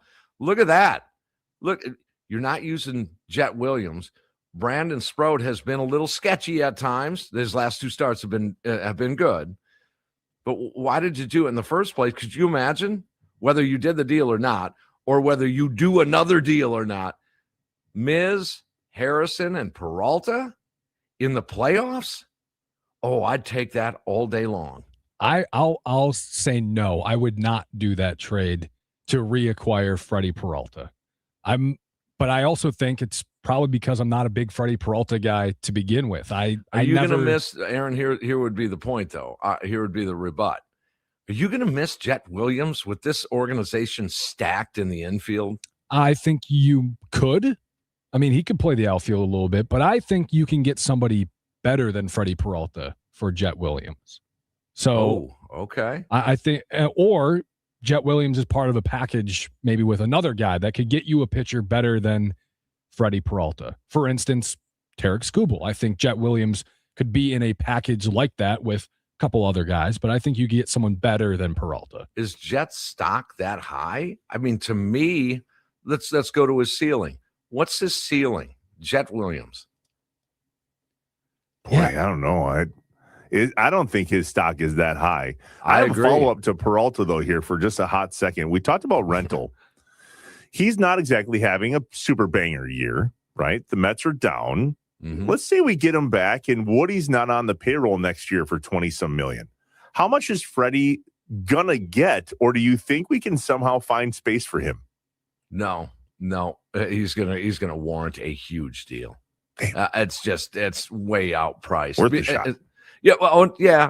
And I think if that were to play out, they'd probably offer the same type of thing they offered Prince, knowing full well he wasn't taking it. Same deal they offered CC Sabathia, full well he wasn't taking it. Just the gesture of, hey, we offered, but he didn't. This within our budget, but. It was just funny that Tommy brought that up yesterday, and we had some fun with it. Do you think then, does that solidify in your brain that we really need pitching more so than more bats? Well, I mean, one of these guys has got to step up. If there's no acquisition as a starting pitcher, one of those guys has got to step up. You need that front three. We saw it. We see it every year with the World Series teams. They have a 1-2-3 punch, and they are worked. The starter would go 1, 4, and 7 if the series goes 7. Look at us. We're already talking World Series rotation. That's crazy. But think about Miz going games 1, 4, and 7. Okay, you got to back that up. You got to win another one in there. Is that Harrison? Is that okay? So after those two, and I think Harrison is proving it to everybody. I think we'd all agree. Kid's good. He's really, really good and going to be better. And he's a smart guy. He kind of is into the game. But so is it Shane Drowan? Is it Brandon Sproat? Is it Robert Gasser? Is it Coleman Crow? Is it Logan Henderson? You got to start sifting these things out and finding that 3 guy. If they don't make a trade and an acquisition for a starter, it means that one of those I just mentioned stepped up to a powerful pitcher. And I don't know which it's going to be. My guess would be Henderson is probably the best of the lot of them. So we'll see once he gets back how he performs. Before we let you go, will you preview the next 3 games for us, please? Because Miz is getting an extra day of rest, I think, in order to go up against a tough Braves team. But take us to this Guardians series. What do you see? I think they can get up and bite you. Stephen Vogt he's a great manager. He just is. I remember our buddy Bill Schmid and myself interviewing Vogt a couple of different times. Mm-hmm. And this was way before anybody was on this. Well, he's going to be a manager someday. He's going to be a manager someday. I will say that, for what it's worth, if you go back and listen to those shows at that time, back in the 17, 18, 19 range, we were high on Stephen Vogt being a manager at that time. And I'm not saying if we propelled everybody to talk like that, but I'm just saying, I remember walking away from that first interview saying, dude, to Billy, that dude's going to be a manager. And you could just tell. And it's funny how the success just followed him.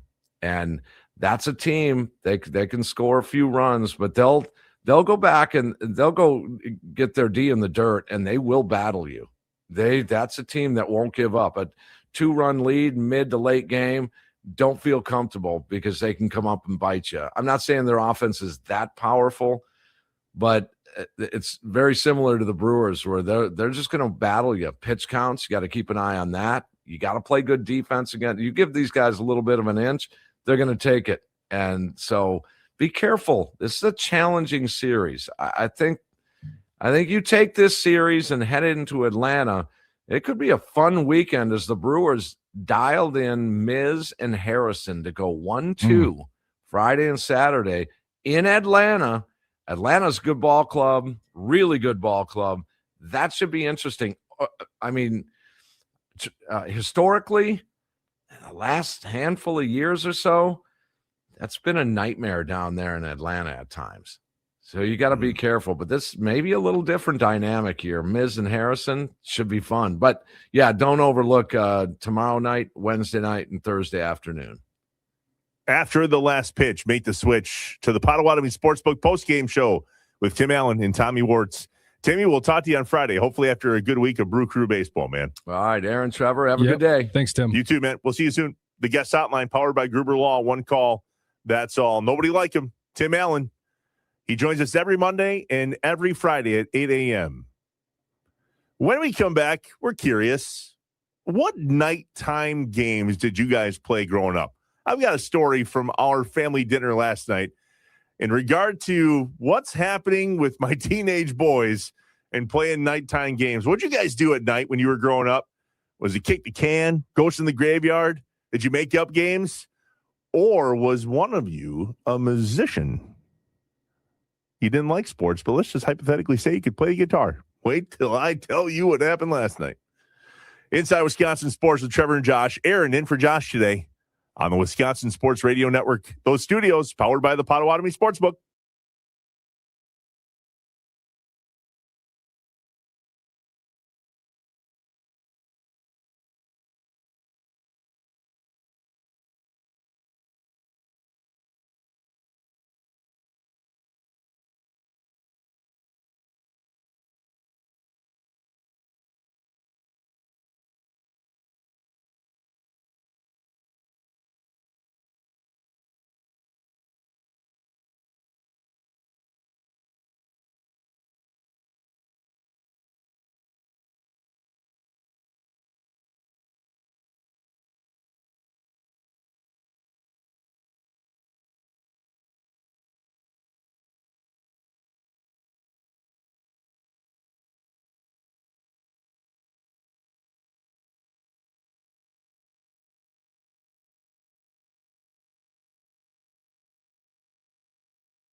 Inside Wisconsin Sports with Trevor and Josh. Aaron Morse in for Josh this morning on the expanded Wisconsin Sports Radio Network. Welcome to the city of Madison on 94.9 HD2. Your favorite local shows each weekday, 6 a.m. to 6 p.m., plus the best in Brewers coverage with the leadoff show and the Potawatomi Sportsbook postgame show. Keep it tuned in Madtown to 94.9 HD2 here on the Wisconsin Sports Radio Network. Your games that you played when you were growing up in the backyard at night over summer break. Maybe it was the weekend. We have family dinner every Sunday, and our boys are teenage boys, going to be a freshman and junior in high school. Our nieces and nephews are the same age. We'll have a senior and another set of twins that are both going to be a freshman. And then there's neighborhood kids that pop out from time to time that are all the same age. And it's really fun to watch the kids go outside, make up games, play some of the games. Well, last night there was an interesting situation that I haven't seen since our boys have been this coming of age. And it was a few teenage girls happened to show up in the yard yesterday evening. All right. Now, I'm not saying there's crushes. My boys are going to kill me for talking. I'm just noticing that there's a change in scenery. Okay. Interesting. My oldest, huge sports guy, very lifts weights, plays football. My nephew, stupid strong, washboard, like just a great young, skinny, athletic kid. Okay. My youngest wants nothing to do with sports. It's been this way for some time. However, the girls showed up, and I could tell immediately that the showcase was about to unfold. The boys wanted to, hey, where's your softball glove? George and I want to play. And the sports buffs got busy with their athleticism through and through. Yep. My youngest comes back inside, goes in his room, grabs his acoustic guitar, and goes, hey, Dad, I'm going to go play outside. Cheat code. Dude. Cheat code. When I watched that happen and he closed the door, all I could do was smile. Because I'm like, bud, you have a set of skills that nobody else can compare, no matter how athletic, no matter how impressive of a swing or the throw of a ball. Absolute when you rip out cheat code. Yep. I watched that and I'm like, you guys think you're good at sports, huh? Watch this. See what happens. Moth to a flame. Pretty much. Yeah. Yeah. That's great. Oh, yeah. So, I know. 414 Oh, yeah. 677-1250. Were you the athlete? Did you play all the yard games and, the kick the can? I mean, the list of games is long, right? Ghost in the Graveyard. Wiffle ball was one that was popular when I was a kid, if you got enough guys and gals around. Or was one of you that smooth criminal that happened to randomly grab a acoustic guitar and go, you guys have fun with your sports. I'll be over here playing Simple Man on the guitar? Yeah, for me, it wasn't much of doing that with like friends or family friends or anything like that. We did it from time to time. It was mostly my cousins at family get-togethers. My mom's side is a pretty big family. We figure out my grandpa has 100 descendants now in terms of his children, grandchildren, great-grandchildren. So a lot of family gatherings were big. We would always, like every family gathering, it was we'd go play some sort of night games. Kick the can was a big one for us. Ghost in the Graveyard, not as much. We kind of played a variant of it. We called it Bloody Murder. It's like the flip of Ghost in the Graveyard, where one person goes out and hides, and everyone has to do a lap around the house without getting tagged. And if you get tagged, then you have to go do the hiding and the chasing. Whoa. And you can hide anywhere in the yard, right? You can go bushes, trees, whatever. My grandparents used to have a great place to play those games. So we played all the time. 414-677-1250, the Nicolay Law talk and text line. What games did you guys play? Or did you have that guitar in your hand the second the neighborhood came about? Jacob in a van is saying, tell your youngest son to not be the acoustic guitar guy at the house party. Why not? I need a follow-up on that one, Jacob, because don't listen to that advice. That, I think, might be the worst advice ever. Of all of the things that a sports athlete and passionate young lad could be skilled at, I would take the acoustic guitar over all of them combined. That with a little bit of a voice, like you don't have to be a great singer, but you can sing a little bit at least. Like that combo, that's lethal in the high school hang around game. Yeah, I mean, like if you're over there sitting on the couch and you're just kind of strumming away with a little bit of a hum, almost a scent. Oh yeah, girls will attract. Hey, can you play this? Hey, oh, that's awesome that you're so good. That it's So I need a follow up. Yeah, it is. Yeah, why not? Yeah, and I don't have a lick of music talent in my body. I tried in middle school. They do that thing where they bring you to the band room and have you try all the instruments. I couldn't get a sound out of any instrument other than. So, I wonder how many games from when we were kids got canceled. Like, can kids still play Cops and Robbers? Yeah, I think so. We played Cops and Robbers. You did this weekend? No, not this weekend. Oh, okay. No. But, when I was a younger lad, I don't know about nowadays. I don't think people really, these kids, I don't think they go outside as much anymore. So it's a little harder to gauge what the night game interest is. Last night, the moms of our family night gathering that we do every Sunday said, hey, we're going to play a game called the 1980s. What's that? You're going to have dinner outside with no technology. Welcome to our childhood.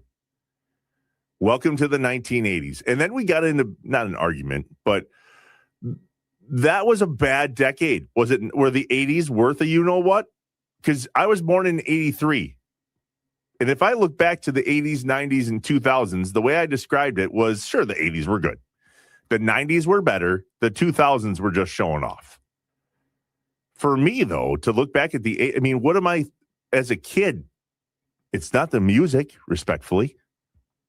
Actually, I don't care if that's respectful or not. The music in the 80s was terrible. We got a few texts in here on the talking text line. Danny saying, smeared the beer was a staple at any neighborhood event growing up. Also, playing the base runner rundown pickle was good. That was an awesome. We played that as well, or you got the two guys on either side and everyone. We used to, like I said, big family. We'd have like 12 people running bases at a time. So that would get kind of hectic. Let's see. Someone else here in the 920. We played what we called night games, whole city block, 15 to 20 kids a night, hide and seek tag, divided into two teams, epic fun, jumping over fences, trampling people's bushes and flowers, things you just can't do now. So much fun. Yeah. Every millennial at that age played a game called Run from the Cops. All of us did. At one point, we were someplace where we shouldn't have been, with or without beverages. And there rolled up the squad car, and you learned that you could scale fences and bushes, and apparently were quicker than you ever thought you were. It reminds me, during high school, we used to play. So in high school, I was in Clintonville, Wisconsin, a smaller town. Yep. And we could go from the high school to the other end of the city, basically, was a good distance that you could run or try to get across town without somebody that was also playing in a car. So there'd be like two cars that were driving around the city with, 25 kids trying to get from one end to the other. And if you're caught, you got to be going jail. Basically, you're out for the round, and other people trying to run all the way across town to the gas station. So we do that. And there's some backyards and some probably places you probably shouldn't be running at 11 o'clock at night. But yeah, we did that. I just got a text from my mom. You ran from the cops? Oops. Yeah. Forgot about that. I think anything you say on the air is like free pass. Yeah. Like you can't use that in the court. Yeah. Especially in the parental court. Yeah, exactly. 43. Yeah, let's see. Games played growing up, newspaper bag football in the park. Huh? What's that? I Newspaper? Yeah, I don't. You put the ball in a newspaper bag? Why? I'm trying to figure out what order. Got like 7 texts in a row from this person, but they're all out of order. So I'm trying to figure out what Welcome order to our they're talking in. text line, bud. It's a beaut, Yeah. Clark. I mean, the norms, right, are coming in. Dodgeball, 500. Did you ever play 500? See, I was the tallest kid in my Yeah. class. So 500 for me, I was often I think 500 gets old after 10 to 15 minutes. Like people just kind of get sick of it. Like, okay, well, that was dodgeball. Or 500 is a mosh pit without music. Yeah, that's true. Yeah. How about wall ball? Do you play wall ball at recess? Did you do that? I think I might have. What's that, though? Describe, please. It's just like a rubber ball, and you throw it against the wall, and you got to let it bounce. And on one bounce or whatever, if you bobble it, then you're out. If it hits the ground, otherwise you catch it clean, you throw it back at the wall, and you just keep going. And you can throw it as high as you want or low. Definitely played that. Yeah. That's a good game. Played that at recess a lot. Yeah. It's amazing. It's amazing how many of those games you forget. I mean, my kids grab 5-gallon buckets and make up games with softballs and golf ball. Like, all that's really fun. I was hitting golf balls at my school, at my grade school, as if that was a good idea when we were kids. We were across the street at the house with a 9-iron in, 7th grade? And our school had a giant brick wall that we could hit. This is dumb. We could hit balls, hit the wall, and have the golf ball come back. Oh. But it had these square block windows, if you know what I mean, like the windows that were all those thick square. We never broke one somehow. Oh. Really lucky upon further review. Yeah, I was going to say it's probably crisis averted. You probably would have figured out real quick why that was a bad idea at 12 years Speaking old. of running from the cops. Yeah. That would have been one of them. All right, we'll review more of your games when we come back. What did you get? One good one there at the end? Someone else said we were so amazed and had to replace a few windows when we found out about hitting golf balls with metal bats. Yeah, that'll do it. Yeah. I got real lucky over the weekend and stumbled upon some Rami Makloff stand-up comedy. Ooh, on YouTube. Okay. Hopefully it's Rami today. With all due respect to John Kuhn, if it's John, we'll figure it out. If it's Rami, I have questions. We might have to I might have to go find him and make sure he's in here. Inside Wisconsin Sports with Trevor and Josh. Aaron Morse in for Josh on the Wisconsin Sports Radio Network. The studios powered by the Potawatomi Sportsbook.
The Queen of Spice is heating up breakfast at Wendy's with new items like their jalapeno sausage, egg, and cheese biscuit, jalapeno bacon, egg, and cheese biscuit, and spicy side twist of jalapeno bacon seasoned potatoes available for a limited time. So get a bite while you can and spice up your morning at Wendy's.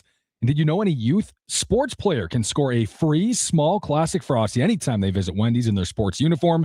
That's right. Just stop by after practice or with your team after a game. Who doesn't love a Frosty? Inside Wisconsin Sports with Trevor and Josh. Aaron Morse in for Josh this morning. Crossing over with our friends from 9 to noon with John Kuhn and Rami Makloff. Rami Makloff joins us now. Rami, I teased right before the break that I stumbled upon some Rami Makloff stand-up comedy on YouTube over the weekend. Uh-oh, I don't think his mic's on. Bueller. Check, 1, 2, 9er. Check. There it is. There we are. Morning, Trevor. What'd you think? What was the review? Good news. You're funny. Thank you. I appreciate that. Thank you. Thank you so much. Thank you. I think this hit my algorithm because I was at the Brewers game on Saturday. Yeah. A day late from the old Miz performance, which I have a question for you on. Wait, I thought I saw you tweet out video from that Miz, like of the final out. Am I mistaken? The Miz game? I did tweet that out. Okay. I shared a tweet though. That was Mike Vasallo's. Oh, okay. From the Brewers. Yeah. So I wasn't there. I was there on Saturday though. And then I posted a picture. Hey, it feels damn good to be back in the good land. And James Larkin on Twitter, who responds often, says, hey, come see George Wallace and Rami tonight at the Improv Milwaukee. Yeah. Which I would have been like, that would have been great. Now we were with a group of neighbors and the boys in the hood and had a mitt full of people down with us. So it was a blast. So sorry I couldn't make it. But that caused me to go and watch a clip or two. And my friend, you're funny. Thank you, man. I appreciate it. Something if he had you on here in the crossover, he was like, yeah, I saw your comedy and it was okay. Not so good, Robbie. You need to work on that. I laughed a little bit out of my nose, but outside of that, I would like a little more laughs. But yeah, none of the jokes can I share with all of you on the radio. No. Yeah, most of my, well, I wouldn't say most. I would say like 60% of my material. Well, that is most. It's probably it's probably not FCC compliant. I would say about 60% of my material is probably not FCC compliant. I'll share this with you. Yeah. You and I have very similar nationalities. Really? I did not know that, Trevor. Yeah, I wouldn't say that we're from the exact same region. Sure. But we do have some tan qualities about us. Really? Mm-hmm. I did not know that. I didn't. That was the funniest joke I've ever heard in my life. One of which I cannot repeat, but holy hell, was that funny. All right, before we get canceled, let's move back to sports. Back to sports. Yeah, let's do that. Was The Miz in his performance on Friday? I got scolded, by the way, for saying The Miz. Get over it. I don't care. Is it not The Miz? I say The Miz. I say Miz. The Miz is in WWE, and Miz is on the Brewers. I think it has nothing to do with WWE. I think it's because of the Seinfeld episode with the Wiz. I don't know if you guys are Seinfeld fans. I'm a Friends guy. Okay, all right, yeah. So there was an episode with he was like a commercial pitch man, and his thing was nobody beats the Wiz.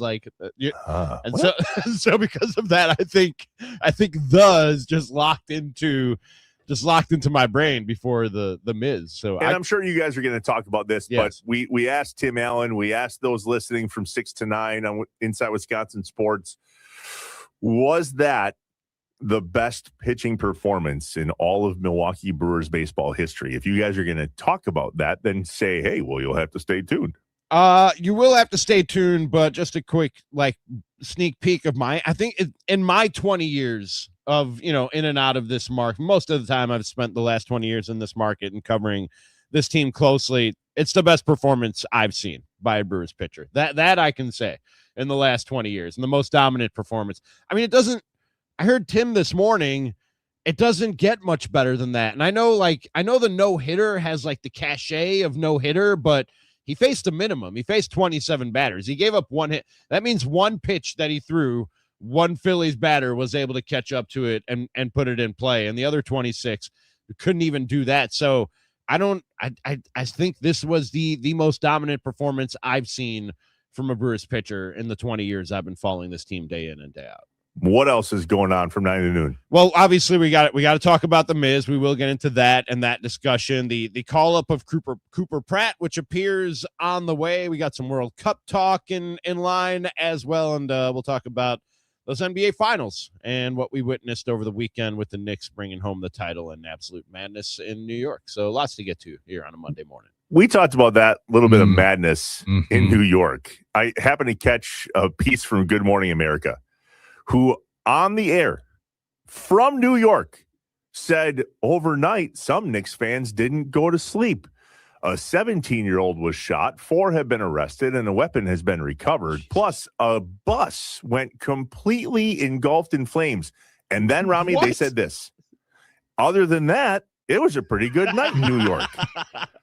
Other than that, yeah, just a few. We don't care about just a few hiccups. Just a few hiccups. Trevor's a bus on fire. No big deal.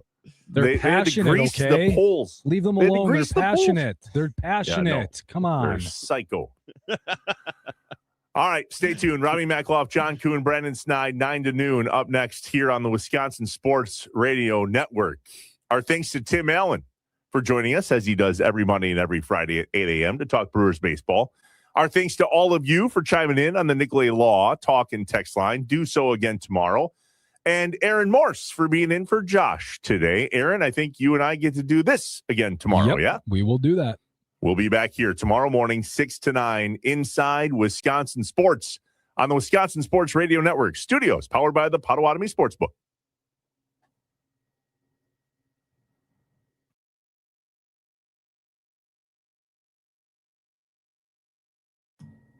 And we're done off the live, too.